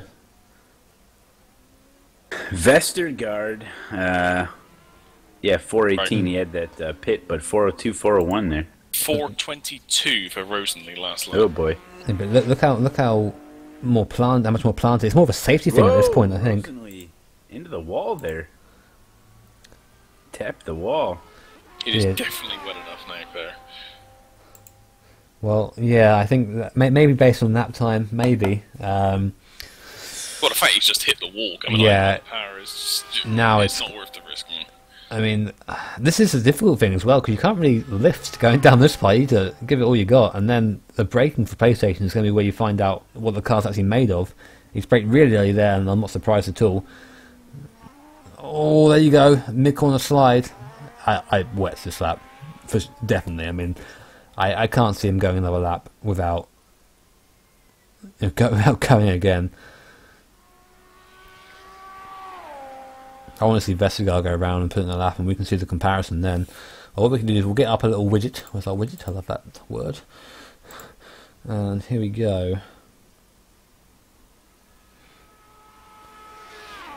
Well, good news is the AMR is faster by 49 seconds.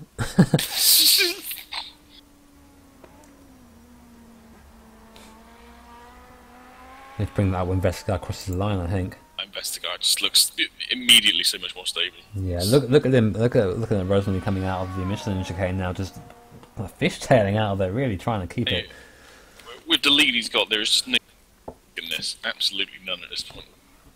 Yeah, you know, it was sad to see him go, but GT Italia car out right now. But as we see Thomas Beja making up that position right now, Thomas Beja, third place. Yeah. Tries to brake late and just goes flying off the track. He is losing time hand over fist now. 25 seconds slower. Things get interesting pretty quick here, but... I hear a prototype, I think. No, I don't. Sorry. Oh no, sorry, it's another Lambo.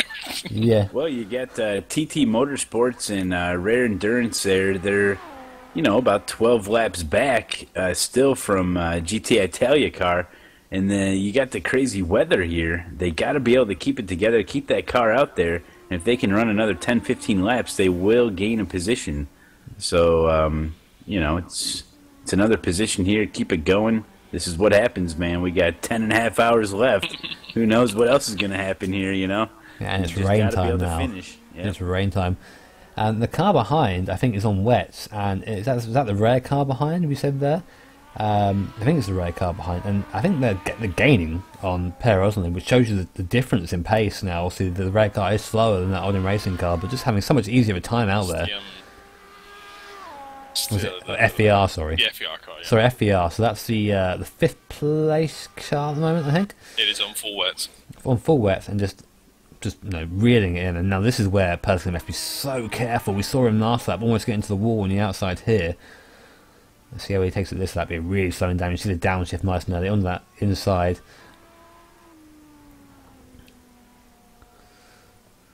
We aren't going to see a lap time from Per. Well, he did a 4:22 last time around, I think. Was that correct? Yeah, 4:22 is his last lap, it says here, but this lap would have been a lot slower, and he's Perez's first sector was 2 minutes 40. I'm just going to check what. Oh, Vestergaard nearly puts it in the wall as well. Still tricky on. Yeah, Vestergaard's having issues. Seems like the biggest of the issues is here on exit, trying to get on that throttle as quick as they can, but yikes, got to be careful. That's right. It's all about progression. I mean, I think there is a level of traction control allowed, but even with that, a lot of these cars will still kick out if you're really aggressive with the throttle on the way out, especially if you're pointing it, not pointing in a straight line. And that's super important to get that right. Yeah, it's probably really hard to tell how much speed they can carry through these turns. What do we got? Vestergaard only gained 10 seconds in the first sector, despite all of Rosenlee's issues on slicks. 10 seconds is a long time, barely. Well, it is, but in a 2-minute 12 sector, typically, I was expecting more. I really was. Look how much Vestergaard's still flying the car. Look at it everywhere. I think it's just so wet out there already. The track is now pretty drenched. Still got an air temperature of 20 degrees, and there goes any chance of seeing any faster laps. As yeah, that's done. No happy hour for these guys. Well, that's I think it's the rare car, the FER coming in, even though they're all on wets. I did see their tyres on the way through. Maybe even a mistake didn't outbrake themselves into pit lanes. It's possible. I think is that pair ahead of us. That is, and I think the gap is still 2 laps between them. Still retaining 2 lap lead. Wow. And we see Borba, Target Racing AMR, overall leader, complete 200 laps. Ooh, Vestergaard's having more issues. Whoa! Oh, he's in the wall! He's in the wall! Tap the wall there. Not quite! Oh! It's incredible, this guy. Very lucky man, like I said. I missed that. I came off him for a couple of seconds and then... God damn it, guys. Oh, man. But now that also throws into very interesting our little competition we've got going on, guys. Yeah, definitely. That's what I was thinking of. We're going to see a lot less laps completed now than we would have done in the dry weather. And that competition, if you're interested, is basically a lap guess. What will be the final lap count at the end of the race from the leading car overall. We've just seen that the leading GT car has retired, so that could happen to the leading prototype car. You never know, not to wish it on him at all, but you know, anything can happen in this race with this amount of time left to go. So to take part in this competition, all you've got to do is put your lap guess down, what you think will be an appropriate number of laps for the overall winner to complete. They'll be put into our little list that I've got right down here that I'm totally in because I want this the prize as well. And the prize you'll get will be the full URD mod when it's completed, as paid for by the Virtual Endurance Championship. So anyone who wants to take part in that is more than welcome to do so. Just put your guess in the Twitch chat and I'll add it to the list. How long do you think we're going to give them a chance to be able to vote here? We said about 4 hours. Yeah, we're sitting until 4 hours left. So they've got 4 hours left in the race. Yeah, they've got a while yet. So. Oh come on! Oh boy, that's cheating though. What if you're the one voting? You get some new viewers in here, and then they take their guess with 4 hours left.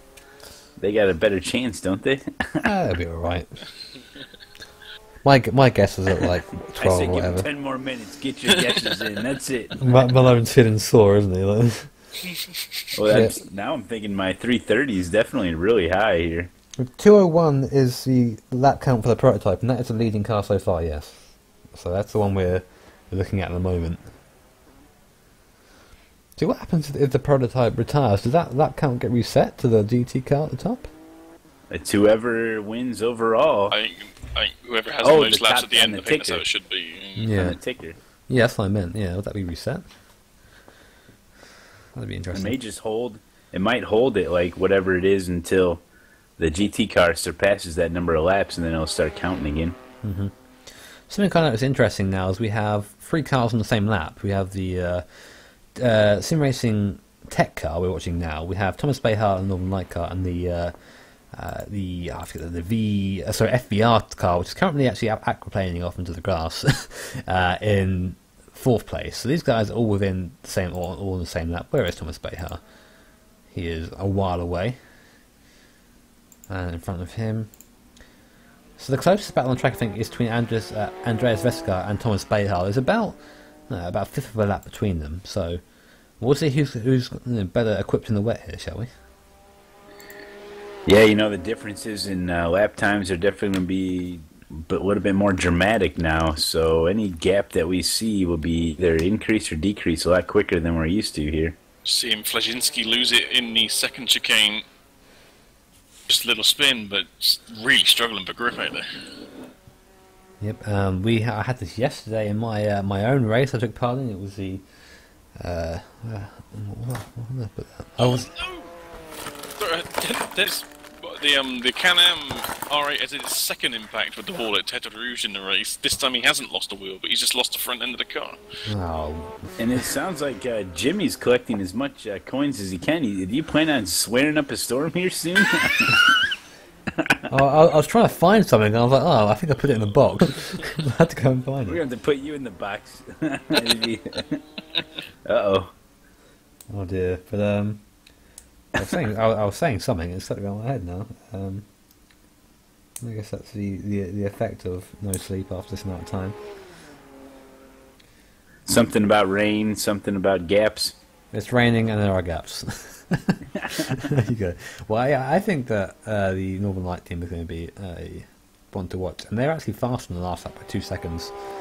So I think they are gaining on this sim racing tech car here. We will keep an eye on that as it develops. Yeah, for these guys to be within 2-3 laps here, top 5 guys, that's pretty amazing here. We had a treat there. I mean, I know Per maybe made the wrong decision about not pitting in, but it gave us a time to show how quick things can change here at Le Mans. In any race really, where the rain comes down, the weather gets involved, and a whole different ball game is then underway.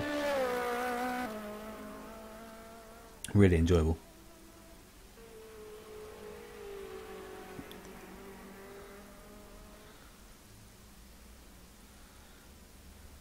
So then, guys, I don't know what I was talking about. I was talking about my race yesterday. I just remembered. It was a Viper in the URD mod at Loch Drummond, and it was a wet race throughout. And it requires a completely different way of driving. It's very easy to understeer in these wet conditions, which basically means to those who aren't educated, I guess, in sim racing and racing terminology, it's when you turn the wheel and the wheels scrub along the surface, and you don't turn, you just kind of slide from the front, and doing that will cook your front tyres if you do it repeatedly, basically, which ends up you're going to have loads of tyre wear, your car isn't going to turn as well, plus the understeer you already had, and it's just going to be a nightmare. So the key is to be really soft and really smooth, like more so than usual in these cars. Make sure that you have your line picked out before you turn. Make sure you brake nice and early, just to allow the car to kind of rest into the corner. Don't drag it in. You drag it in, you're going to end up with bad tyres. And that happened to me in my race yesterday. I got into a fight. It was just see Ball making a little bit of a mistake. They was alright though, just coming back on the track. I dragged the car around and ended up with no tyres in the race, and I paid for it and lost out on the podium. So that's going to come into play here as well. And we had Joe Chiampa in here earlier telling us that Per is a very smooth driver, and he didn't do too bad in fairness on the slicks, considering that the slicks have zero grip pretty much in the wet out here, and he was still kind of putting in all right lap times. And like you said, Bailey, there was only about 20 seconds or so gained by the car behind when you over a lap of what would be 4.5 minutes in the wet or more. Is pretty impressive. So we're going to be keeping an eye on him throughout the race. Yeah, and you talk about having to deal with these conditions here. What I find here, whether I haven't raced in types of weather like this, but I have raced with a very unstable car before. And the best thing to do is just don't give it too much input at once. Brake, then you turn, and then you gas. Don't try to do too much at once. Just kind of find that nice happy medium there, and don't be turning and braking. Just brake in a straight line, make your turn, get back on the throttle, and you just got to hit your spots and just be patient with it. That's right. That's all about patience in this weather. And I say I pride myself on my wet road driving, but after my little story, obviously I'm not too hot of a driver, but I very much enjoy driving in the wet. It's a completely different challenge to driving in the dry. There's almost like a different skill set involved, but the same principles, do apply. Tyre wear, being smooth, etc. It's all kind of just multiplied a couple of times, and the wet tyres are very quick to be in a way. So let's say if we see the weather go the other way, it starts to dry up. Those wet tyres will start burning up very quickly.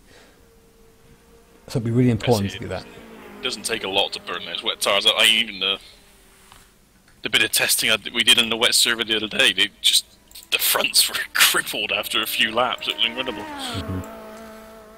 That's a very nice screenshot, Mr. Bailey. No problem. I mean, I remember we did the testing for it was a different mod, but same sort of principle. We did the testing with the F1 cars at Spa. I mean, put on inters for reasons we couldn't really think of, just to destroy them, and they were gone in half a lap pretty much. They were showing extreme wear.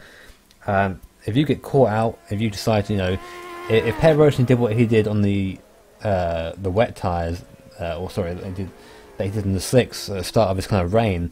Gets caught out at the start of the lap, has to go around the whole another lap of wet tyres on a dry circuit, and he's going to really be in trouble. I mean, I don't know if you remember actually, but in the test race in Malone, we saw, I think it might have been Borber actually, it may have been Borber, I forget, running the kind of the lead of the race, and he was on the wet tyres, and it started to dry up, and he made sure he was on the wet part of the circuit, keeping those tyres cool, which is what you need to be doing, keeping the wet tyres cool in the drying conditions, and managed to bring it back to the pits. That's kind of, I guess, a luxury they're going to have in this one. The track isn't going to just click, be dry.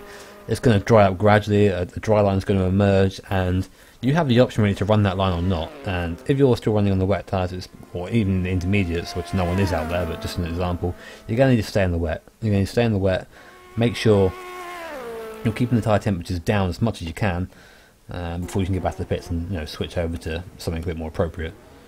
Yeah, definitely, and like you said, it's not like an on-off switch here. It's very dynamic weather, dynamic track conditions here, and the one guy I think about is this is for position. Sorry, Malone. This is for position. I think Thomas Speha right up now behind Andreas Vestergaard. I think there was a mistake from that sim racing tech car. I think there's going to be a change of position now, side by side coming up to Michelin, and I mean side by side. Very close. Oh, still very close. Oh, Andreas Vestergaard just holding off from Thomas Speha at the moment. But Vestergaard getting understeer and then oversteer and then understeer, and all in one corner, and loses the position to Speha, just trying too hard and get on the throttle again, puts it into the wall. Thomas Speha showing some. Yeah. Thomas Speha showing some incredible skill there on the wet. I think this is where these conditions are suiting him. He's pulled straight up to the back of Vestergaard. The experience of the NLR team now, also of 24-hour racing with changeable conditions with GTR2, could be absolutely critical here as well.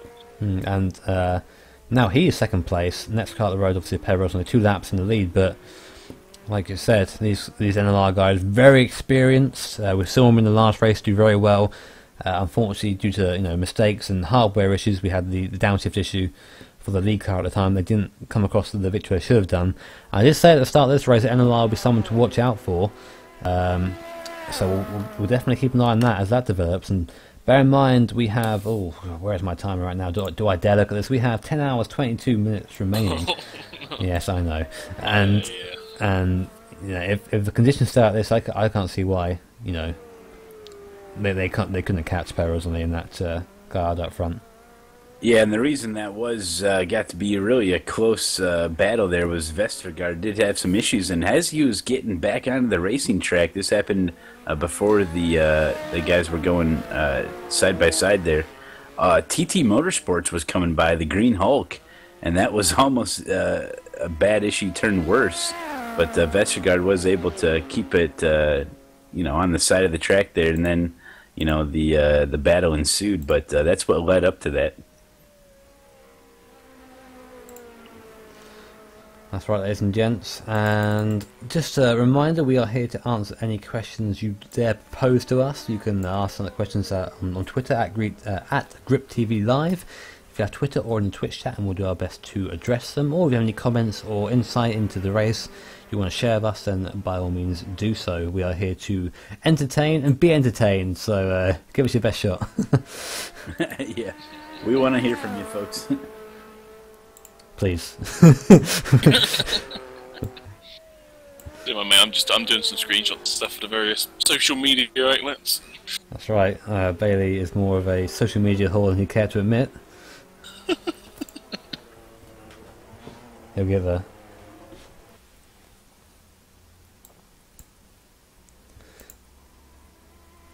Let's get some tweeting going on about this weather, shall we? Absolutely. Well, I guess it is that time. The sun's coming up. You're going to be hearing those tweets out there as those birds rise up, and a little bit of rain there. They'll be active. Yes, they will. That's a big 10-4. There's some birds tweeting around your head at the moment.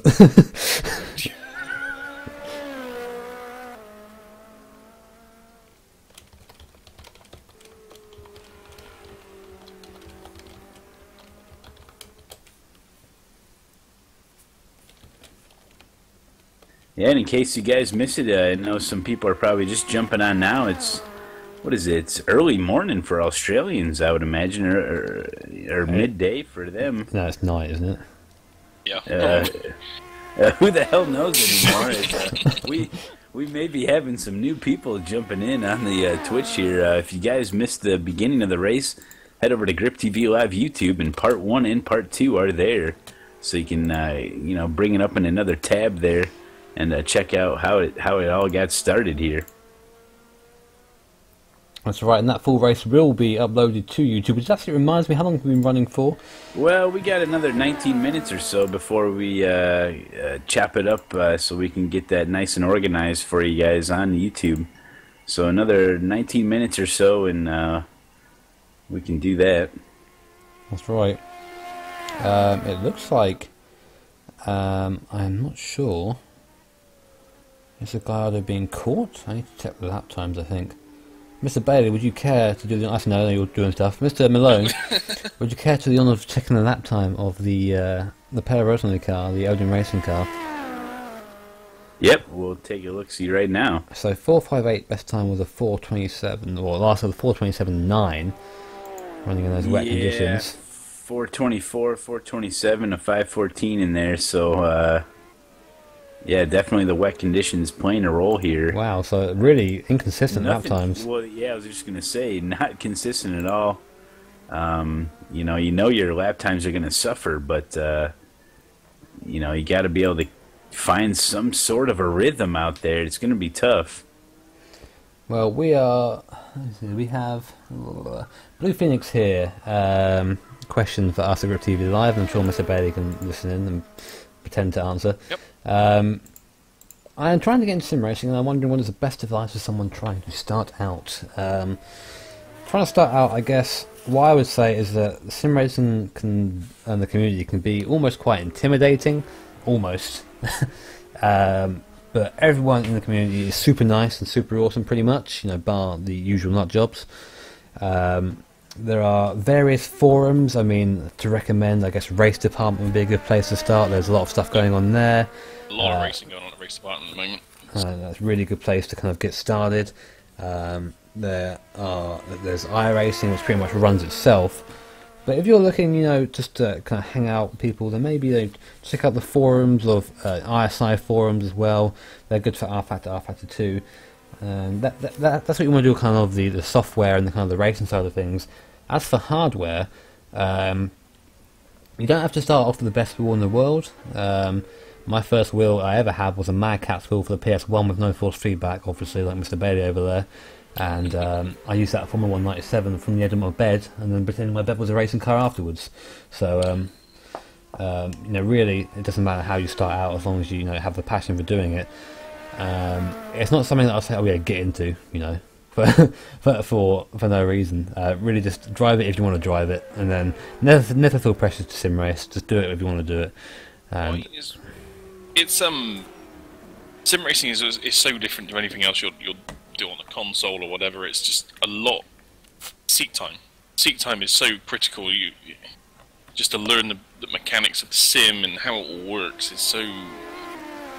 That experience is invaluable. Just want to sit down and drive and do lap after lap after lap and just learn. I mean, yeah, you know, as far as you talk about the equipment and getting a cheap wheel, I mean, you find a lot of guys that, you know, started out with a cheap wheel, then they're moving on to the more expensive one, and then they put their old wheel on eBay or something. You can pick one up really cheap. Absolutely. Just to get started, just to see if you like it, and see how hardcore you want to get into it. Definitely some cheap equipment out there. Not cheap, but, you know, inexpensive. I mean, the wheel. Breaking the bank to start off 50. The wheel I always recommend if you're really starting out and really kind of thinking, testing the water, is Logitech Driving Force Pro or Driving Force GT. Both of them kind of starter wheels. They'll go for about £40-50 on eBay or so. I'm not sure what that is in fancy dollars. Double that probably, because the pounds. It's like $100. $100. But really decent wheels. The pedals are alright. Well, no, not really, but they'll get you used to that kind of driving. And then if you really like it and start moving up to maybe like a G27, or if you become, me, T500, because that means it makes me faster totally. It's really how much money you're willing to spend, because you can spend thousands, like any hobby really. Literally, yeah, and also, if you're not too sure the experience you're gonna have, that's why we have Twitch and YouTube, and I think more so on Twitch, where you can really get a good feel of what it's like, because you can interact with the guy driving. I mean, me and Jimmy and a bunch of people, we stream our races. We do these broadcasts and all, but a lot of people like checking out streams because you can interact with the driver, get a feel of what it's like. So that's a really good way to almost have like a demo, but it's just you watch and try to get a feel for what it's like. I mean, the G27 was my first wheel. I'm just seeing a Blue Phoenix saying it's got a G27, which is by no means a bad wheel if it's not owned by me. It's basically the way that goes. Was it 3 of them in the end? Yeah, I won't go with that. I don't want to make him feel bad. But it's a pretty reliable wheel normally, and it's a decent force feedback. It is gear driven, so you are going to wake people up at night if you play with it. And also the ace pattern is pretty sweet to have as well with the clutch. The clutch is really cool, having an ace pattern and clutch. And something I recommend learning if you're really into like the driving aspect of it is just learning how to do things like heel and toe. Really getting into actual driving of the cars, which I like doing before you start getting into racing. But that's what you can do out there. Yeah, he talks about the pedals. Pedals are underestimated, man. Pedals make you go faster. That's why I always recommend people getting a really nice set of pedals and maybe, get a little bit cheaper of a wheel. But if you got some extra money, I'd throw it at the pedals. Get yourself a load cell brake. It's going to make one heck of a difference, that's for sure. So I think a lot of people tend to dwell on the wheel and try to get the best wheel, and you're like, oh yeah, I got some pedals with it too, and it's like, well, you might want to take that into consideration a little bit more. The pedals, it's a really big deal. I mean, you see a lot of sim rigs with like all these really fancy like gadgets and 17 screens, and like one of the examples I always pick out is Barnacules, whatever the hell his name is. He has all the money in the world and is very eager to show it to everyone, and has all this gear and no idea is I guess that's a phrase. He cannot race for poo. Yeah, that's seat time though. I mean, it's not even seat time. How much seat time has he put in? It is. He only buys it for the gadgets. He has no interest in racing. You can see it with him. It's all about money. It's not about anything else, and showing off what he has and what he doesn't, what we don't. And it doesn't make him a better driver, obviously, because I've not seen him actually complete a race yet. And it's got to be, but you've got to enjoy it. You can't just do it for the sake of it. There's no point doing it, else you won't continue. Yeah, that not to get too far off topic here, but that kind of reminds me. I'm a golfer. I play golf, and do you know how much gadgets and junk they sell just for golf? And it makes no difference, you know. Either you're in it for the game or you're in it for the gadgets, and you know, yeah, there's a big difference there for sure. Because I know one thing, it's not the equipment, because I know we brought this up before, but Michael Rasmussen with a broken G25 making world record times at Road America. So, you know, your equipment will only get you so far, but your skills got to take over there, and seat time definitely comes into play. I mean, there are some things that can make you faster. I mean, I'll say having like a good brake pedal can make you a little bit faster, but not like seconds. We're talking, you know, tenths, you know. Right. Because that's what, you know, sim racing is all about, time, and you have to kind of think to yourself, like, maybe I can just train myself to brake that little bit later without get that muscle memory going. But things like rFactor 2, that's going to be quite difficult, I think. So one of the things I've been looking at is maybe a new pedal set or some sort of mod for my pedals to make the brake actually okay. But you know, as long as you've got a bit of feel on the wheel, as long as you've got the brake okay, I think those are the two main things for me. But then again, you know, that's down to personal preference. And again, we can use Bailey as an example with his 30-pound wheel. Can go out and trounce everyone in the race department race first thing he enters, you know. So it doesn't matter. Like, it's all about the passion, all about the skill at the end of the day. And that's what we're here for at GripTV, to enforce that. That's right. Enforce that with an iron fist. But I mean, you know, if you're looking for some cheap equipment, you know, maybe some used stuff that'll get you going. Ooh, is Vestergaard going off again here? He just got around some lap traffic. Yeah, and Vestergaard goes around again, so he's going to have to catch back up to that lap traffic. That's a couple of times, isn't it? Now he's lost it at the Michelin chicane. It seems that you know, this team at the moment, they were doing so well on the dry, and the wets come down, the car doesn't seem set up for it. Or Vestergaard's just not got the experience in the wet that he needs, not compared to the unquestionable experience of the Northern Light team. And, you know, as Thomas Behar just has gone into the distance. I mean, now Vestergaard's coming down to the Mulsanne corner, and Thomas Behar is pretty much already at Indianapolis, and obviously this overtake wasn't too long ago. Vestergaard off again, yep. Oh boy, he's been able to keep. Yeah, he's been able to keep it off the wall for the most part. But man, he's got to be careful there.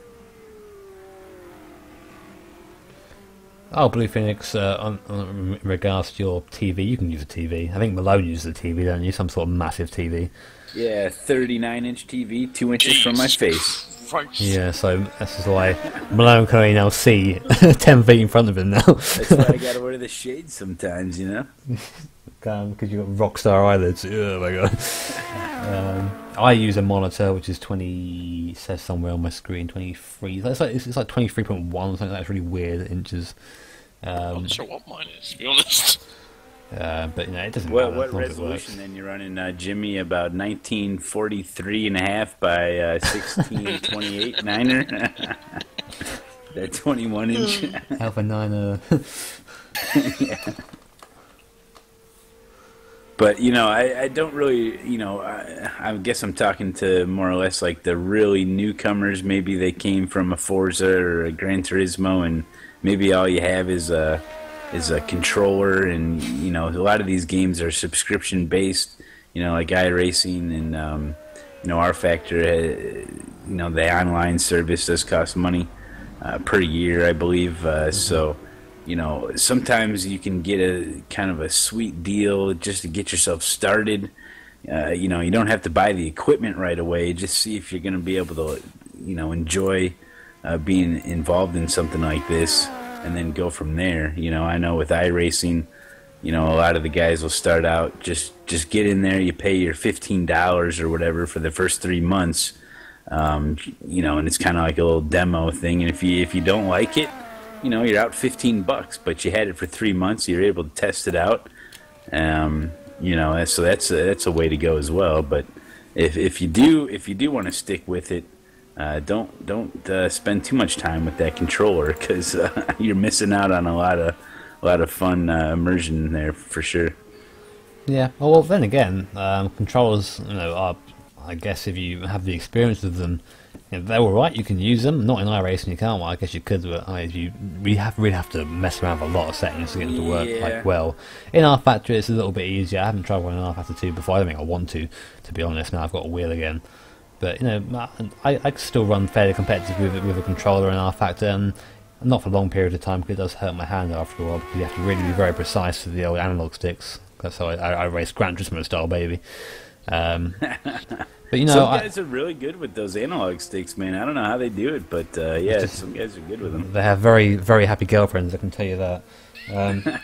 But I mean, my example I can say is that at Spa I was only a second slower on a pad than I was with a wheel. So the time is there, but if you really get to the point where you're good at it, you can definitely use a gamepad. Yeah, or in iRacing you can use a mouse, and if you're Michael Rasmussen, pass about 4 people in one lap with a mouse. Oh yeah, I can't believe that. It happened though. I don't think that happened to you. I'm not happy at all. I think we should fire you from GripTV for that. Well, it gets to the instincts of some of these guys.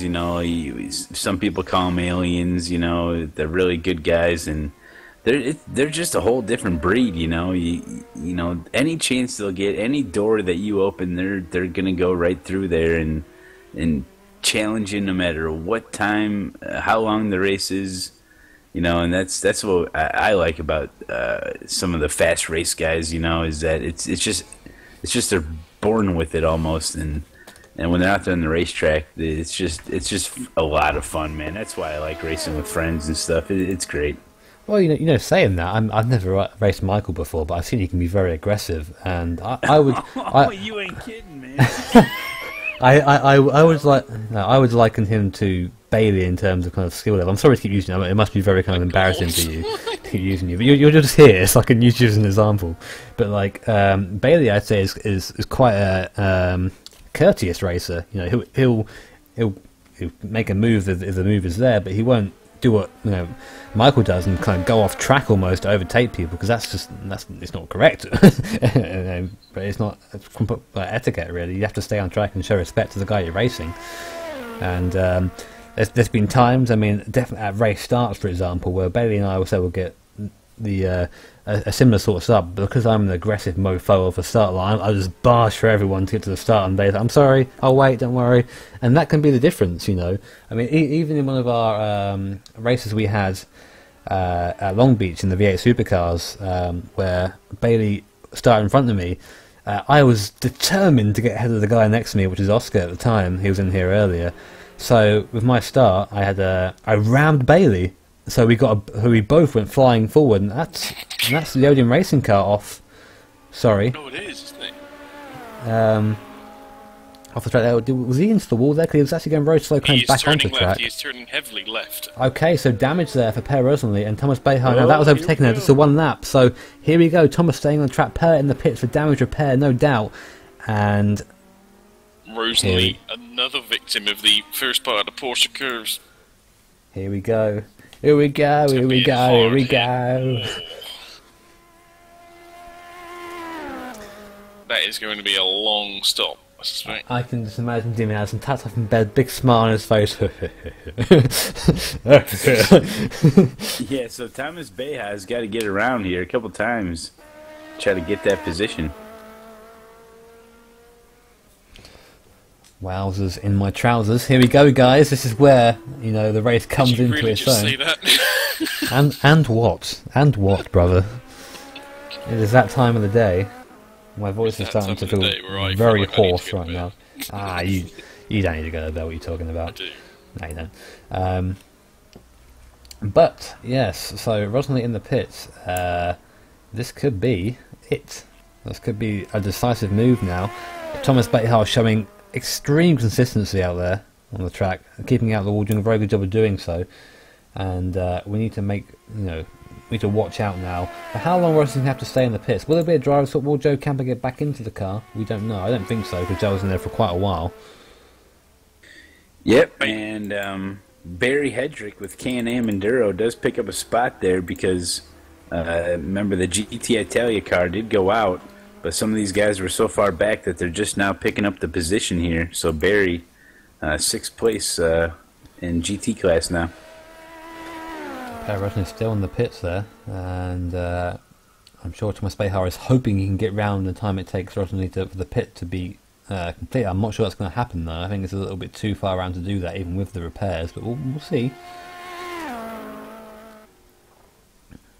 Looks like in about another minute or so we're going to wrap up this segment and start a new one. We're going to be chopping these up for you, get them all organized. Part 1 and 2 are available on GripTV Live YouTube right now, and that's how we're doing it here. So about a minute or so, we'll take a about 2-second break here. We'll be right back. No commercials though, folks. No commercials yet. Well, yeah, anyway. Fanatec, please sponsor us. We make it a sponsored deal here in 10 hours. We got 10 hours. Let's just restart the stream quick. Here we go. Restart.